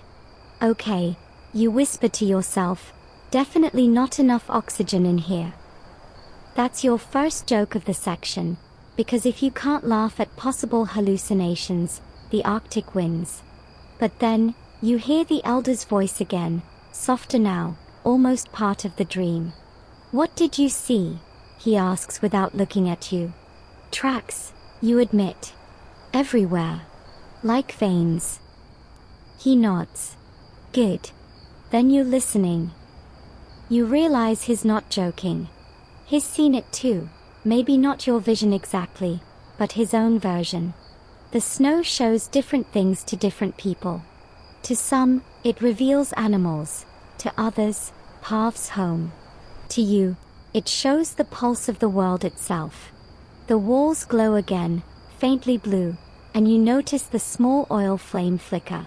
The younger hunter stares in his corner, mutters something about seals and drifts back to sleep. The dogs outside shuffle once, sigh, and go quiet. The sound is steady breathing, a reminder that life still moves in this frozen world. You lie back on your rolled sleeping bag, feeling the gentle heat radiate through the snow floor. There's something almost paradoxical about it, how snow insulates so well it traps warmth inside. It's as if you're resting inside the body of the storm itself. You close your eyes and picture the world above, auroras twisting, winds brushing the tundra clean. Down here, you're in the snow's heartbeat, listening. A curious thought sneaks in before sleep takes you. If the snow remembers warmth, does it remember dreams too?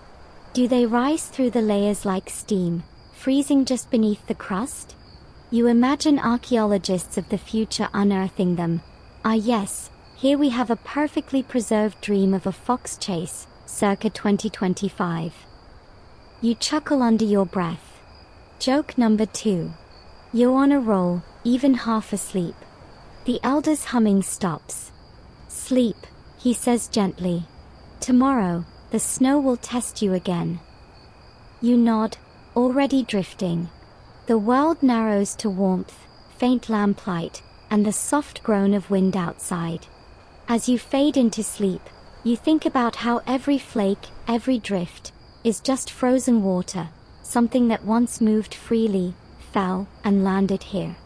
You wonder if you're any different, temporarily frozen in place, waiting for the next thaw. The last thing you hear before sleep is the faint pop of frost forming on the igloo roof, followed by the quiet sigh of settling snow. The land tucks you in, and the snow, that ancient listener, begins its silent storytelling again. You wake before dawn, if dawn can even be called that here. The sky is still dark, tinged faintly purple, and the air inside the igloo has cooled to the kind of crisp that bites gently at your nose but not enough to chase you out. You stretch, your joints clicking like small icicles snapping. Outside, the snow murmurs softly under the hunter's boots. They're already moving, quiet, deliberate, careful not to disturb the sleeping dogs. You crawl out behind them and the first rush of air hits your face, electric and pure. The aurora is gone, replaced by a faint silvery haze. It's hunting time again. But this morning isn't about seals or caribou. Today, you're told, the snow will lie to you, and you'll have to decide whether to believe it. The hunters lead you along a low ridge that dips toward frozen coastline. The surface looks simple at first, flat, white, innocent. But then you see the lines, faint and scattered, crisscrossing like scribbles in the world's coldest notebook. Tracks everywhere. The younger hunter crouches near a delicate chain of small prints, tied together, like punctuation marks.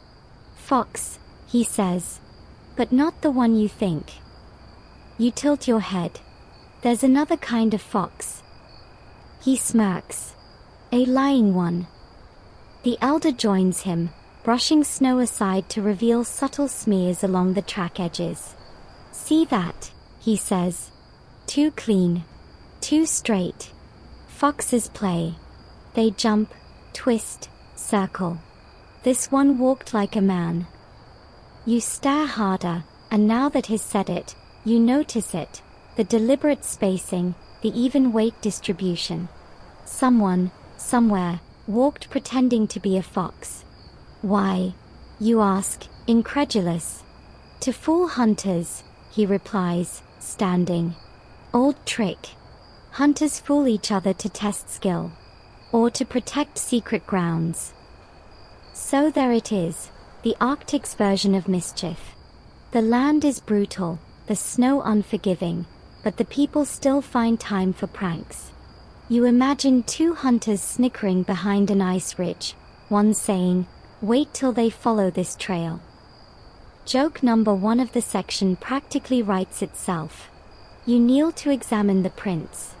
The snow tells its story with texture, the outer edges slightly crisp, the center soft.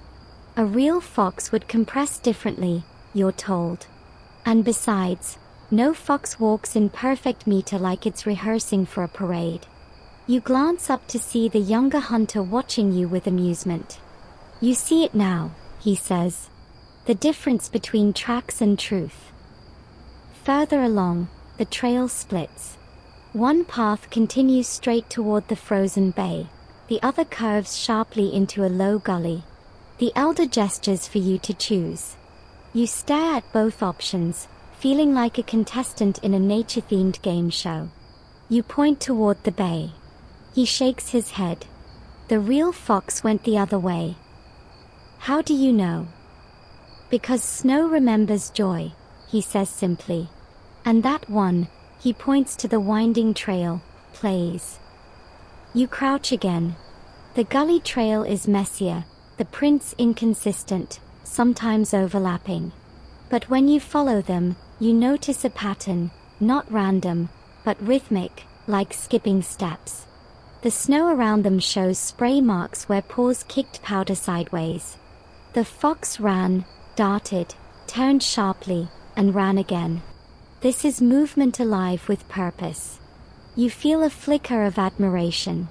"Foxes dance," the elder says. "They play even when they are hungry. Makes no sense to people, but Snow likes it. You can't help smiling. So the Snow has opinions now. Of course, he says, deadpan. It prefers foxes to liars. Joke number 2, courtesy of the Arctic deadpan. You keep walking, your eyes scanning for subtler signs. After a while, you notice a series of broad depressions that don't quite match the fox tracks. Too large, too deep. The hunters stop abruptly. The younger one whispers, Nanak. The word sends a tiny chill through you. Polar bear. You look again. Yes, the tracks are enormous, the kind that make your own boots feel like doll shoes. The elder crouches, fingers brushing the imprint. Old, he says.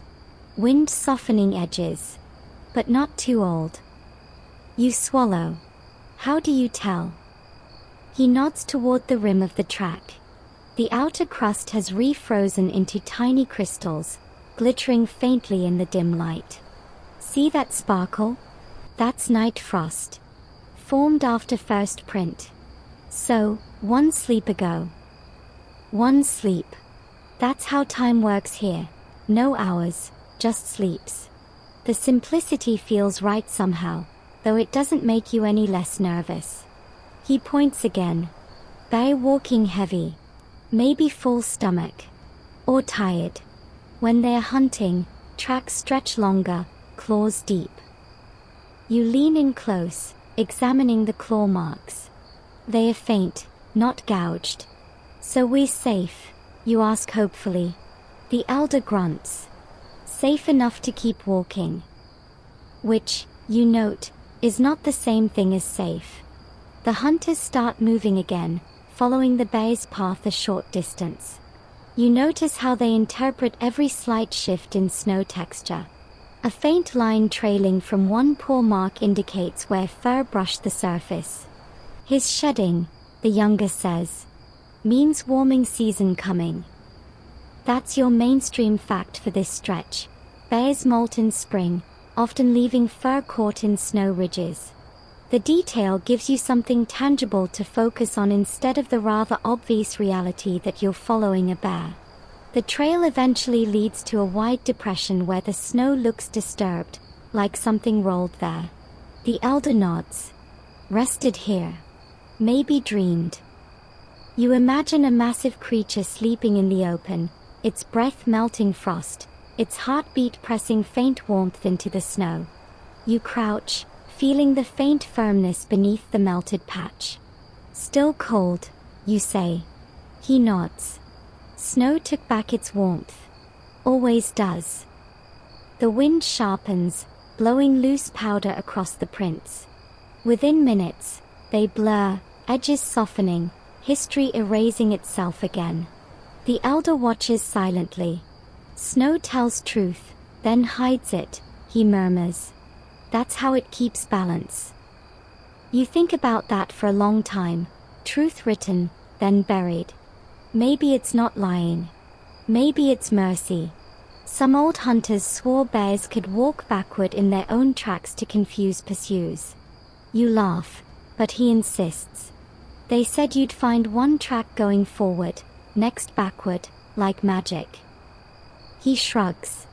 Maybe myth, maybe trick of snow. Historians still argue whether such reports were misread patterns caused by drifting snow or actual bear behavior. You're leaning toward bears don't moonwalk, but you keep that thought to yourself. As you retrace your path, you notice how your own footprints have already begun to soften under the falling flakes. You can barely tell where you stepped. The snow is erasing you now too, as casually as it erased the bear. Somehow, that feels fair. Back at camp, the hunters tie down the sled again, and the elder looks at you with a faint smirk. So, he says, what did you learn? You hesitate, then grin. That foxes lie, snow gossips, and bears have better camouflage than I do. He chuckles. Good. You're almost ready to listen. You glance at the fading tracks one last time before climbing into the sled. The wind hums low across the plain, smoothing everything into a single sheet of silver. Somewhere out there, the real fox runs laughing, and the snow, perhaps the only impartial witness in the world, decides which story to keep. By the next morning, the world looks completely new. The night's wind has swept the land clean, leaving a smooth, polished surface that gleams under weak sunlight. Every track you followed yesterday, fox, bear, and the prankster's false trail, has vanished. The hunters don't seem surprised. You, on the other hand, feel slightly betrayed, like the snow just deleted your homework. The elder kneels near a patch of crust, pressing his gloved hand flat against it. Now, he says, you'll learn when snow lies.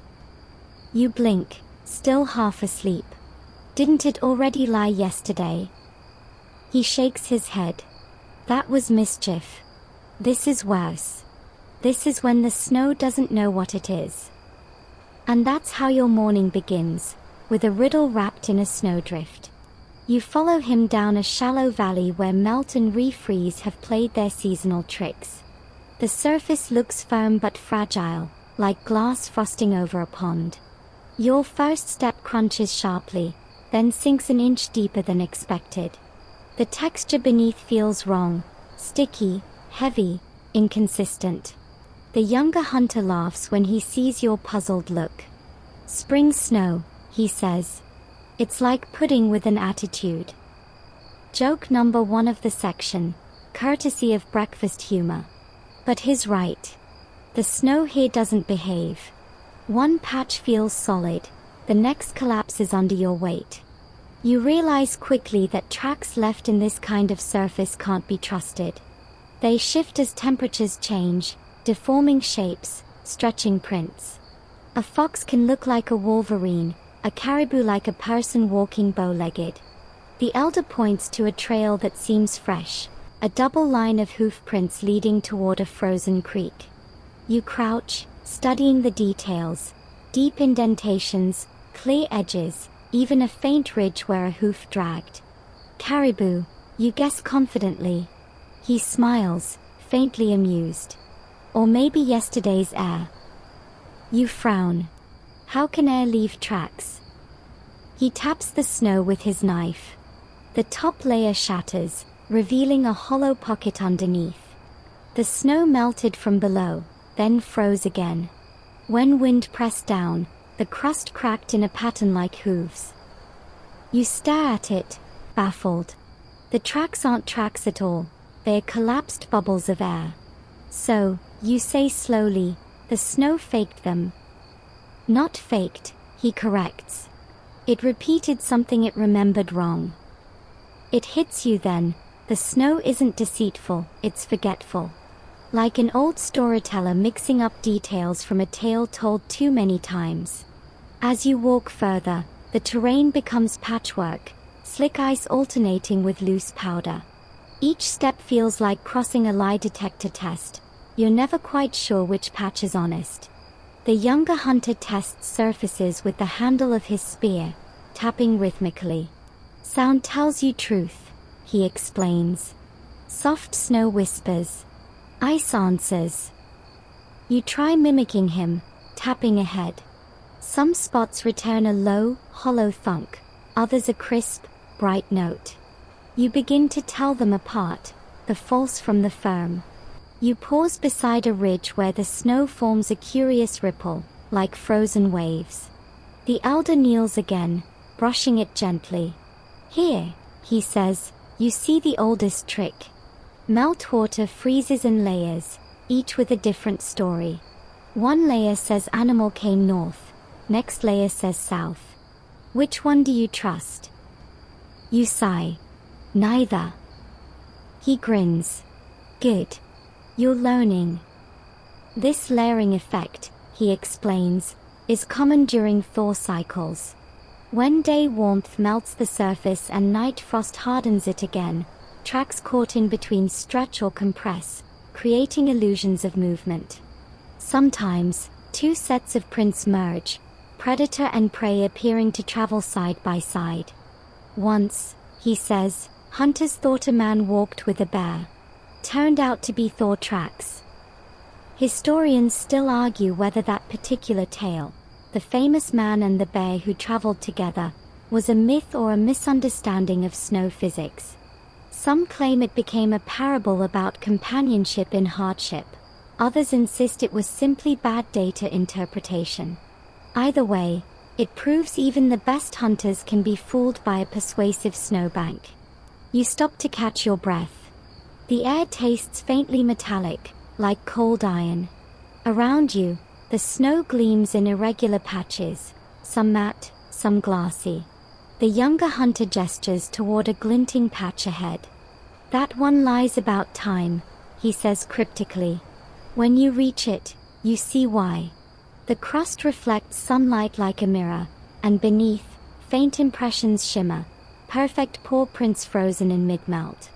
They look new, sharp-edged, recent. But when you touch them, the ice is hard, sealed days ago. The warmth of your glove doesn't melt it at all. You mutter, "So the snow's faking freshness now?" He laughs. "Exactly. It shows what it wants you to see." Some elders claim the snow itself can dream backward. That sometimes it restores shapes long gone, old sled marks, tracks from previous winters, even camp outlines, ghostly returns of things that melted ages ago. You picture that, phantom footprints surfacing like memories. It's both eerie and oddly comforting, the land replaying its own film reel. The elder pauses to scrape at another patch, revealing faint depressions shaped like fingers. You blink. Human tracks.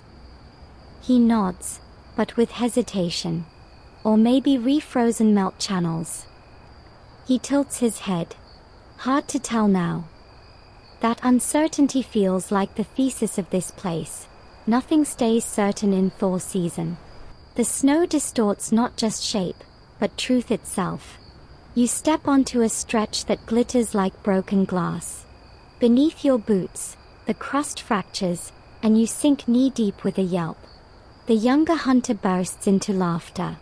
"Congratulations," he says, "you found the liar's mouth." Joke number 2. You roll your eyes, shaking powder out of your boots. The elder helps you up, chuckling softly.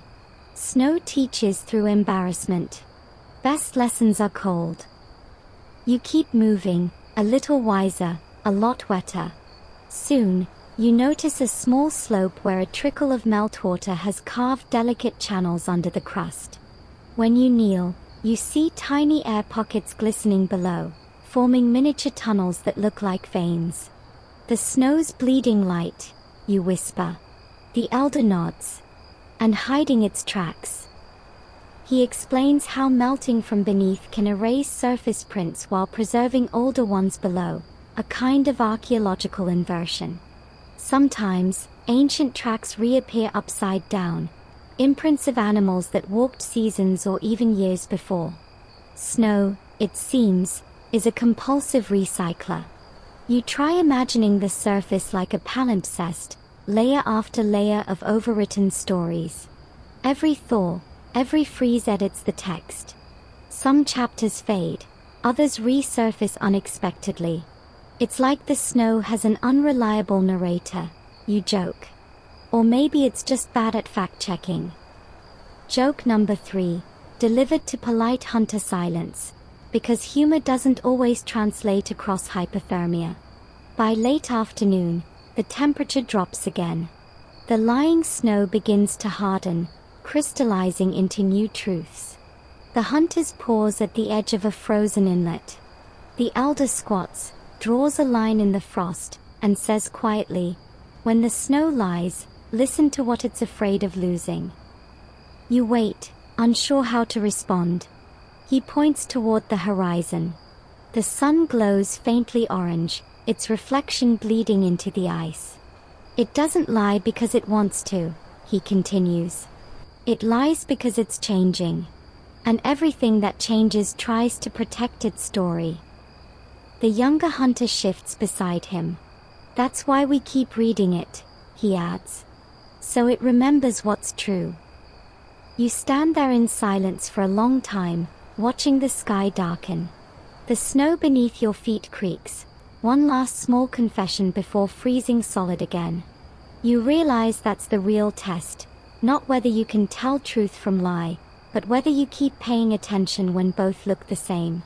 You smile faintly, brushing frost from your gloves. So, if the snow lies, you say, we just keep asking questions. The elder nods. Always. The land loves a curious hunter.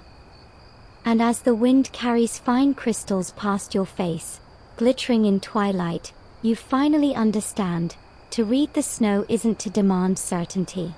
It's to hold wonder in a place where even lies shimmer beautifully. The next morning begins without ceremony.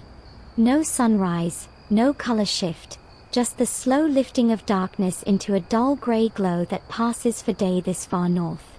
The air hums faintly, brittle with cold. When you step outside the igloo, your breath hangs in the air longer than it should, as though the world's tempo has slowed. The snow lies perfectly smooth again, too smooth, as if daring you to make the first mistake. The elder stands already by the sled, tightening lashings. Today, he says without looking up, we test what you've learned. The younger hunter grins. Don't worry. Only some of us go hungry if you fail. You blink. That's comforting. Joke number 1. Automatic defense mechanism when the stakes suddenly become life and death. They hand you the long wooden pole used for probing hidden hollows beneath the crust. You grip it nervously. The elder points north, toward a cluster of low ridges half buried in frost haze. A herd passed there last night, he says. Caribou, maybe 10. We need one. You nod, though your stomach has already performed 3 acrobatics. The 3 of you move out across the plain, sled trailing behind, dogs quiet and alert. Every step sounds deliberate now. You find yourself noticing minute differences, the way crust thickens where wind piles it, how shadows lean differently over soft snow. The world you first stumbled through like a clueless tourist now hums with information. After an hour, you find the first sign, a set of tracks, shallow but distinct, running diagonally across a rise. The elder kneels, brushing snow aside. Caribou, yes, he says. But maybe too easy. He gestures for you to look closer. The tracks seem perfect, oval prints spaced in rhythmic pairs. But you remember section 12, yes, you think of your life in chapters now, and hesitate. Something's off. You squat beside them, tracing the outer rim. The edges glisten faintly, ice crust forming tiny beads. They froze, you murmur. Older than they look. The elder's eyes crinkle. Good. You see with your hands now. He scoops up a handful of snow from inside one print and sniffs. Dry. Wind hardened. Maybe half a day. The younger hunter shakes his head. Then herd far ahead. Or doubling back, the elder replies. And so begins a quiet debate, both men reading subtle evidence in what looks to you like random powder. You realize there's no single correct answer. The skill lies in probability, intuition, patience. Reading snow isn't fortune-telling, it's calculus written in frost. You follow the trail anyway, moving fast over packed crust. The sled runners hiss. The dogs sniff occasionally, then look puzzled, as if they too sense something inconsistent. After another mile, the trail forks sharply. One set continues east, faint and shallow. The other turns north, deeper, the prints closer together. The elder stops. They ran here, he says softly. Something spooked them. You crouch again. The snow inside the deeper prints feels faintly warm, the rim slightly melted then refrozen. Recent, you whisper. Maybe an hour, he agrees. He looks at you. What do you think scared them? You glance around. No new tracks, no disturbances, just wind-carved ripples. Wind gust, you offer. The younger hunter shakes his head, eyes scanning the distance. Too even. They bunched close, not scattered. And then you see it, barely visible against the dim horizon, a faint indentation crossing the caribou tracks at a diagonal, wide and deep. Not paw prints exactly, but something broad, heavy. The elder's jaw tightens. Wolf. You feel a chill that has nothing to do with temperature. The story unfolds silently in your head. The herd moving steady, the wolf appearing from the ridge, the sudden acceleration, the sprint north.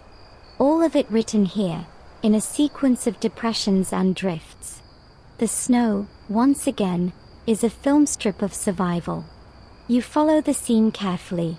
The wolf's path becomes erratic, curves tightening, leaps growing longer. Chase, the elder says, but failed. How do you know? He gestures to the final prints. The caribou tracks stretch out evenly again, while the wolves veer sharply downhill, ending in a small depression where the snow collapsed into powder. He fell, the elder says. Maybe tired. You crouch at the spot, tracing the collapse. The snow here feels strangely human, clumsy, ungraceful, like exhaustion etched into ice.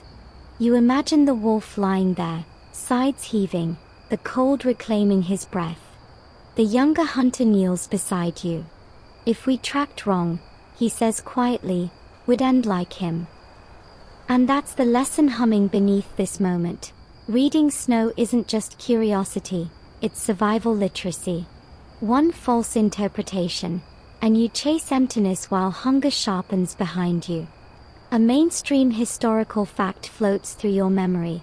Early explorers who tried to imitate Inuit tracking often failed miserably. Many starved despite walking over food-rich territories, unable to distinguish real signs from illusions. Their journals described deceptive prints, which the Inuit simply called ignorant reading. You can almost hear those long-dead explorers muttering, "The snow lied," while the snow probably sighed, "You just didn't listen." As midday passes, the trail fades again. Wind fills the depressions. The hunters pause, scanning the blank plain. "Now we trust the feeling," the elder murmurs. "Not the eye." You close your eyes, trying to sense what he means. The air feels slightly warmer to the north, faint traces of musk in the breeze. You point instinctively. The elder raises an eyebrow. "Maybe," he says. Minutes later, cresting a ridge, you see them. Distant shapes moving like shadows against snow. Caribou, their backs dusted in frost. You almost laugh from relief. "It worked," you whisper. The younger hunter smiles. "Not luck. Listening." They crouch, setting their sights, every movement measured. You stay back, watching as the world slows to breath and heartbeat. The snow muffles sound, swallowing everything except the faint creak of the bowstring and the rhythmic exhale of patience. When the moment passes, a single, swift shot, the hunt complete, you feel a strange mix of awe and gravity. No celebration, no cheering. Just quiet thanks. The elder kneels beside the fallen caribou, pressing a hand to the snow. "We take," he says, "but we read first. Always read." The words echo. Reading before taking. Understanding before acting. That's the difference between survival and waste, respect and ruin. As the hunters prepare the sled, you glance at the ground again. Blood seeps into snow, freezing instantly into crimson lace. It looks almost decorative, like nature's signature at the end of a story. But you also notice something subtler. New tracks forming beside the old ones, snowflakes catching in each indentation, reshaping them even as you watch. The record is already being rewritten. You wonder aloud, doesn't it bother you? How fast everything disappears. The elder smiles faintly. No. That's why we remember. Snow forgets fast. People shouldn't. That line sits with you as the sled begins its slow journey back. The land stretches empty and endless, and yet every footstep feels connected, like an unbroken sentence continuing through time. The wind rises behind you, sweeping snow over your trail. You glance back to see it vanish, erased as neatly as if the world had pressed delete. It doesn't feel cruel, though. Just final. The hunt, the lesson, the day, all folded into white. Joke number 2 slips out softly. If my mistakes could disappear this fast, I'd love to live here. The younger hunter chuckles. They would, he says, if you buried them deep enough. You ride the sled in silence for a while after that, the snow hissing softly beneath. You realize that what you've learned isn't just how to read snow, it's how to read uncertainty, to balance between caution and curiosity, instinct and analysis. You're not just watching nature, you're part of its grammar now.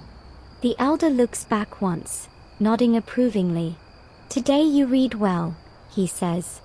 Tomorrow, snow may change its language. Be ready. You smile, squinting into the cold wind. Then I'll keep learning new words. He grins.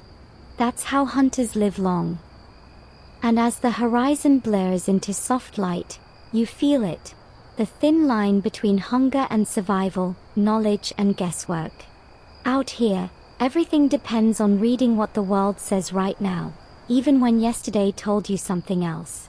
The snow creaks beneath the sled runners, a whispering applause. Lesson complete, for now. The following day begins inside a slow, silver dawn. You wake to the sound of soft scraping, the younger hunter sharpening his knife, the rhythm so steady it sounds like snow breathing. The igloo walls glow faintly from filtered light outside, a translucent cocoon that hums with quiet. Your muscles ache from the previous day's trek, and every joint feels as though it's been replaced with brittle glass. The elder gestures toward the entrance. Eat, he says simply. Then, we go where snow listens to itself. You blink sleepily. What does that mean? He doesn't answer, which is always a sign that whatever comes next will either be profound or mildly terrifying. After breakfast, dried fish and melted snow water, you step outside. The world feels muffled, as if someone has lowered a cosmic volume knob. Snowflakes drift lazily, too heavy to commit to falling, landing like hesitant punctuation marks. The horizon's gone, swallowed by mist, leaving only pale shapes of land rising and fading like thoughts. The elder points toward a stretch of low tundra marked by faint ripples. Sound traps, he says. Here, snow remembers noise. You trudge beside him, confused but intrigued. At first, all you hear is the crunch of your boots. Then, faintly, you catch something strange. A low hum beneath your steps, like distant water running under ice. When you stop moving, it fades. When you walk again, it returns. The younger hunter grins. You're hearing yourself twice. Apparently, the loud snowpack can echo certain frequencies back from beneath, creating acoustic illusions. Hunters use these to gauge depth, and sometimes even distance to prey. If the echo sings short, the elder says, the snow's shallow. If it hums long, deep. Caribou love deep. A mainstream historical fact flickers into thought. Arctic researchers once recorded these subsurface echoes to study snow stratigraphy, the same natural resonance Inuit hunters had listened to for centuries. Different tools, same song. You experiment, stamping lightly, then harder. The hum changes pitch, lower and softer. It feels alive. You find yourself whispering, it's like sonar, but for patience. The elder smirks. Maybe you are finally patient. Joke number 1, gentle sarcasm disguised as compliment. You walk farther into the open expanse, each step writing ripples of sound beneath you. Sometimes the echo bends oddly, warped by temperature gradients or buried crusts. Snow listening to itself, you murmur, now understanding. It's the world looping its own sound, remembering briefly before forgetting again. Then, faintly, you hear something new, a deeper, rhythmic rumble. The younger hunter freezes, tilting his head. Avalanche far off, he says. Mountain talking. You wait, breath held, until the sound fades. The elder nods solemnly. Even mountains speak through snow. He adds, almost to himself, historians still argue whether early hunters read the sound first or the sight. Some say hearing came before seeing. He smiles thinly. Maybe both were one. You file that thought away, imagining a time when reading snow was less about looking and more about listening, the whole landscape a whispering language. The mist thickens as you move, turning visibility to near zero. The world reduces to texture and tone, the crunch beneath, the hiss of breath, the faint creak of your fur hood. It's almost meditative, until the younger hunter suddenly raises a hand. Stop, he whispers. You freeze. Ahead, something moves, barely perceptible, a shifting patch of light and shadow. You squint, heart racing. Then, you see it, a small, dark creature darting across the snow, tail flicking. Arctic fox, the elder murmurs. He tests us now. You watch the fox run, pause, dig briefly, then vanish into a drift. The elder follows slowly, tracing the faint indentations left behind. See, he says, he reads the snow faster than we do. He hears voles under there. You kneel beside a print, studying it. The edges are clean, the center compressed. You press your glove against one, slightly warm. Recent, you whisper. Minutes, the elder confirms. Fox hunts with his ears, too. Snow tells him where to bite. Some Inuit stories say foxes are the snow's translators, able to hear what the land whispers and pass it to whoever listens carefully. That's why hunters sometimes follow them, not to steal prey, but to learn rhythm. You smile at the thought of an animal doubling as interpreter. The elder chuckles softly. Fox knows lies, too. Snow lies to him, but he laughs and digs anyway. It strikes you as the perfect metaphor for survival. Trust the ground, but double-check with your teeth. You continue moving north, past the last low ridges. Here, the snow changes again. The crystals grow larger, angular, brittle. Every footstep makes a glassy tchkk, like shattering sugar. You crouch, examining the surface. The flakes glint like crushed diamonds. Hoarfrost, the elder says. Snow reborn. He explains that during long calm nights, moisture rises from the ground and refreezes into delicate needles, an entirely new layer atop the old. This can trap air pockets and distort any track that passes. It looks beautiful, he says, but it erases truth. You run your glove gently over it, the crystals dissolving under touch. The fox's earlier trail disappears instantly. The world resets. You whisper, so this is how snow forgets. He nods. Yes. Too much beauty makes it amnesic. There's your second joke, quiet but sincere. Guess that explains half of social media. The younger hunter actually snorts at that one.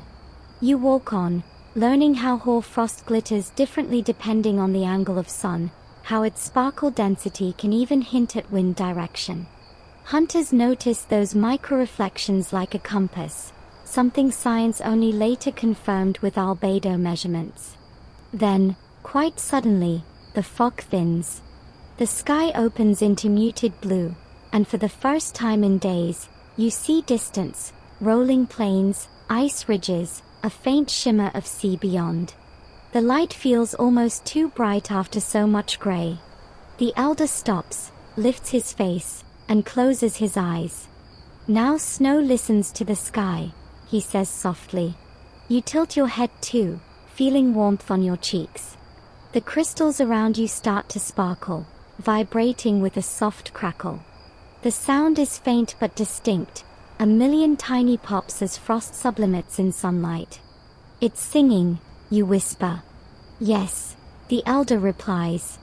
This is how it tells spring to come. There's a mainstream historical note here, too.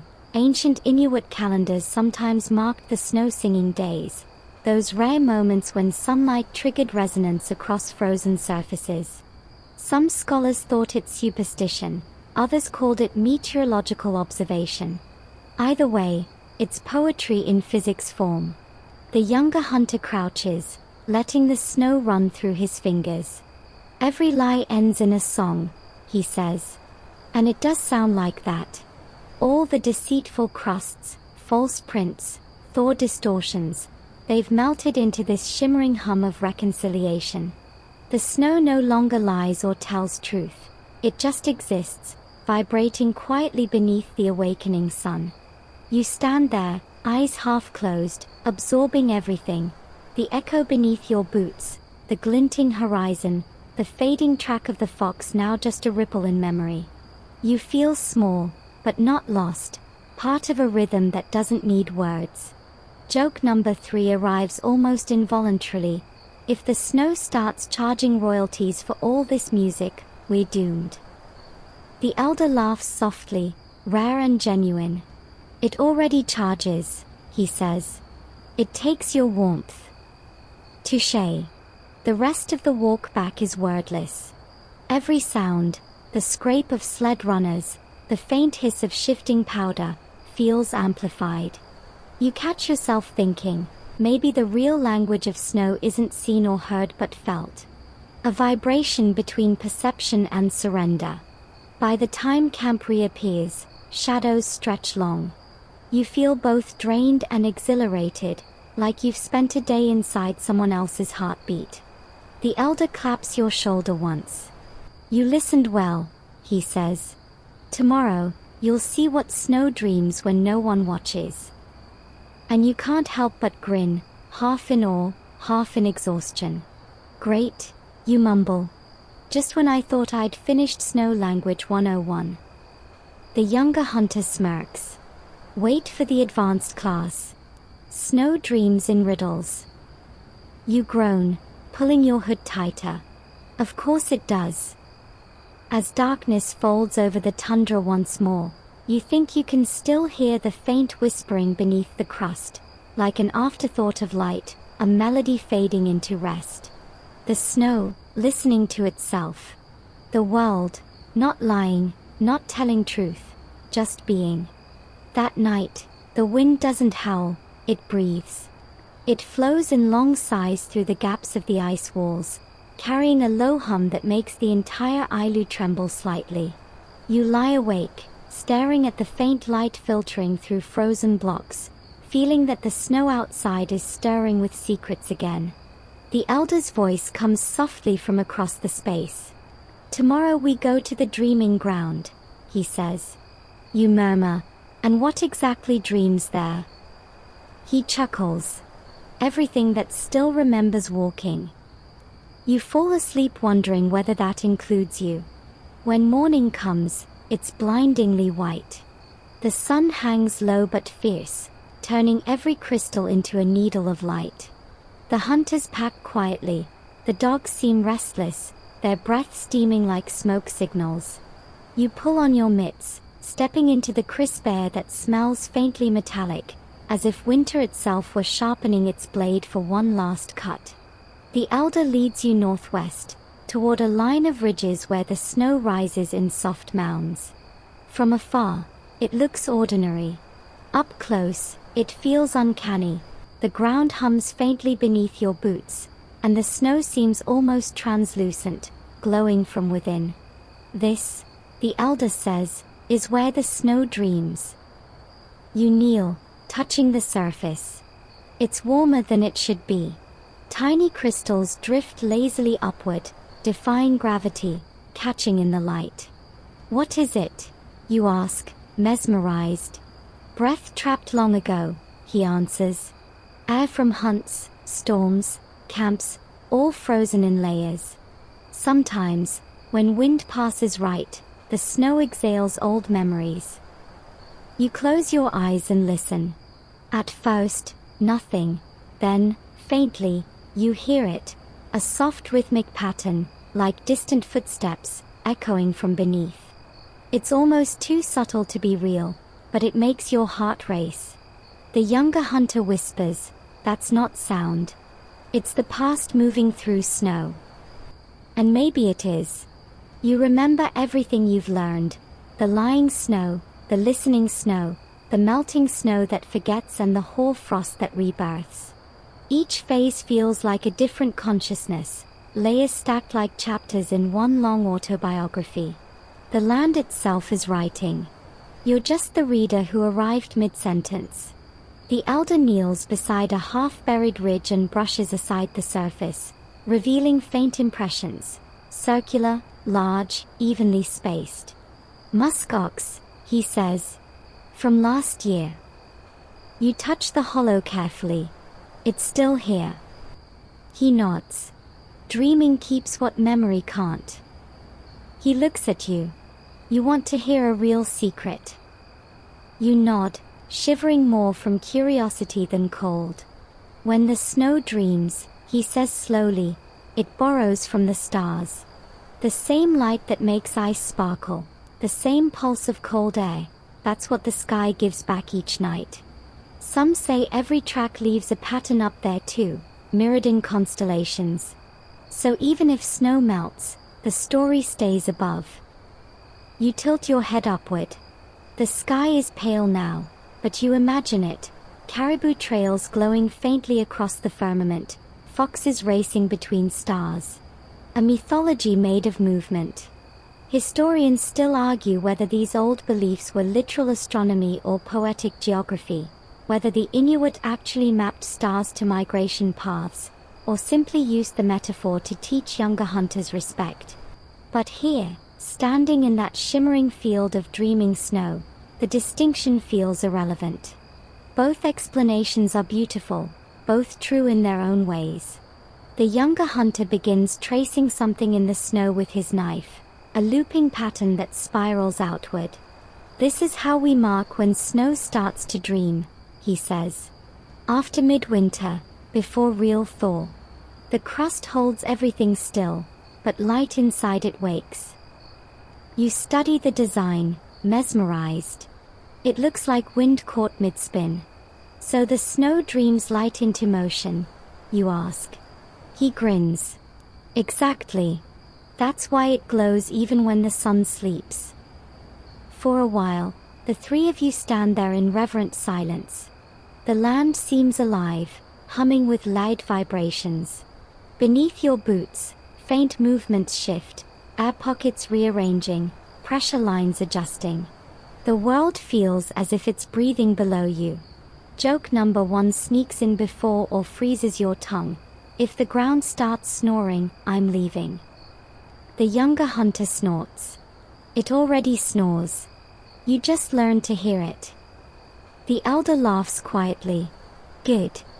Fear means you're paying attention." He motions for you to follow him to a low hollow where the snow has melted unevenly, revealing dark patches of frozen soil beneath. "This place remembers oldest tracks," he says. "Before us."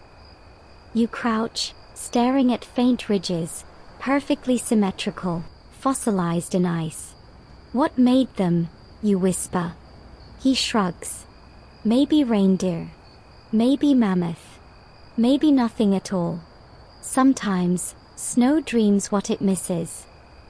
A few Arctic scientists once found imprints they thought were ancient animal tracks, only to realize they were pressure fissures shaped by thaw cycles. Yet elders from nearby communities insisted those spots had long been called footsteps of the giant caribou. Two worlds reading the same text differently, both convinced of their version's truth. You smile at that. So the snow lies even in its dreams. Of course, he replies. Dreams are lies we tell to keep remembering. The sentence lodges deep inside you. It feels like an answer to everything. The fake tracks, the vanishing trails, the listening ice. Truth and lie no longer matter. What matters is what keeps you connected enough to keep walking. As afternoon fades, light bends low across the tundra. Each crystal catches fire, scattering soft rainbows across the surface. The elder turns back toward camp. Come, he says. We've asked enough questions. Let snow finish its story alone. You take one last look behind. The ridges shimmer faintly, then settle into stillness. You can almost sense the ground closing its eyes. On the way back, you think about how every step you've taken since the beginning has already vanished, covered, shifted, forgotten. Yet somehow the memory of movement lingers in you, in muscle and breath, as if you've absorbed a little of the snow's dream yourself. By the time you reach camp, twilight drapes everything in blue. The dogs curl up tight, the younger hunter hums a wordless tune. You sink into the quiet, realizing this is what reading snow truly means. Not decoding, not proving, but listening until the land speaks through your stillness. You laugh softly, mostly to yourself. Joke number 2, whispered to the sleeping world. Guess I finally passed Snow Literacy 101. The elder, eyes half closed, murmurs back. You passed when you stopped needing the grade. And that's it, the final lesson. The snow outside drifts gently again, thin flakes spiraling downward, unhurried. They land softly on the igloo roof, melting almost before they settle. You imagine them whispering tiny goodnights, each one carrying a memory from far away, a fox's leap, a hunter's breath, a falling star. You close your eyes.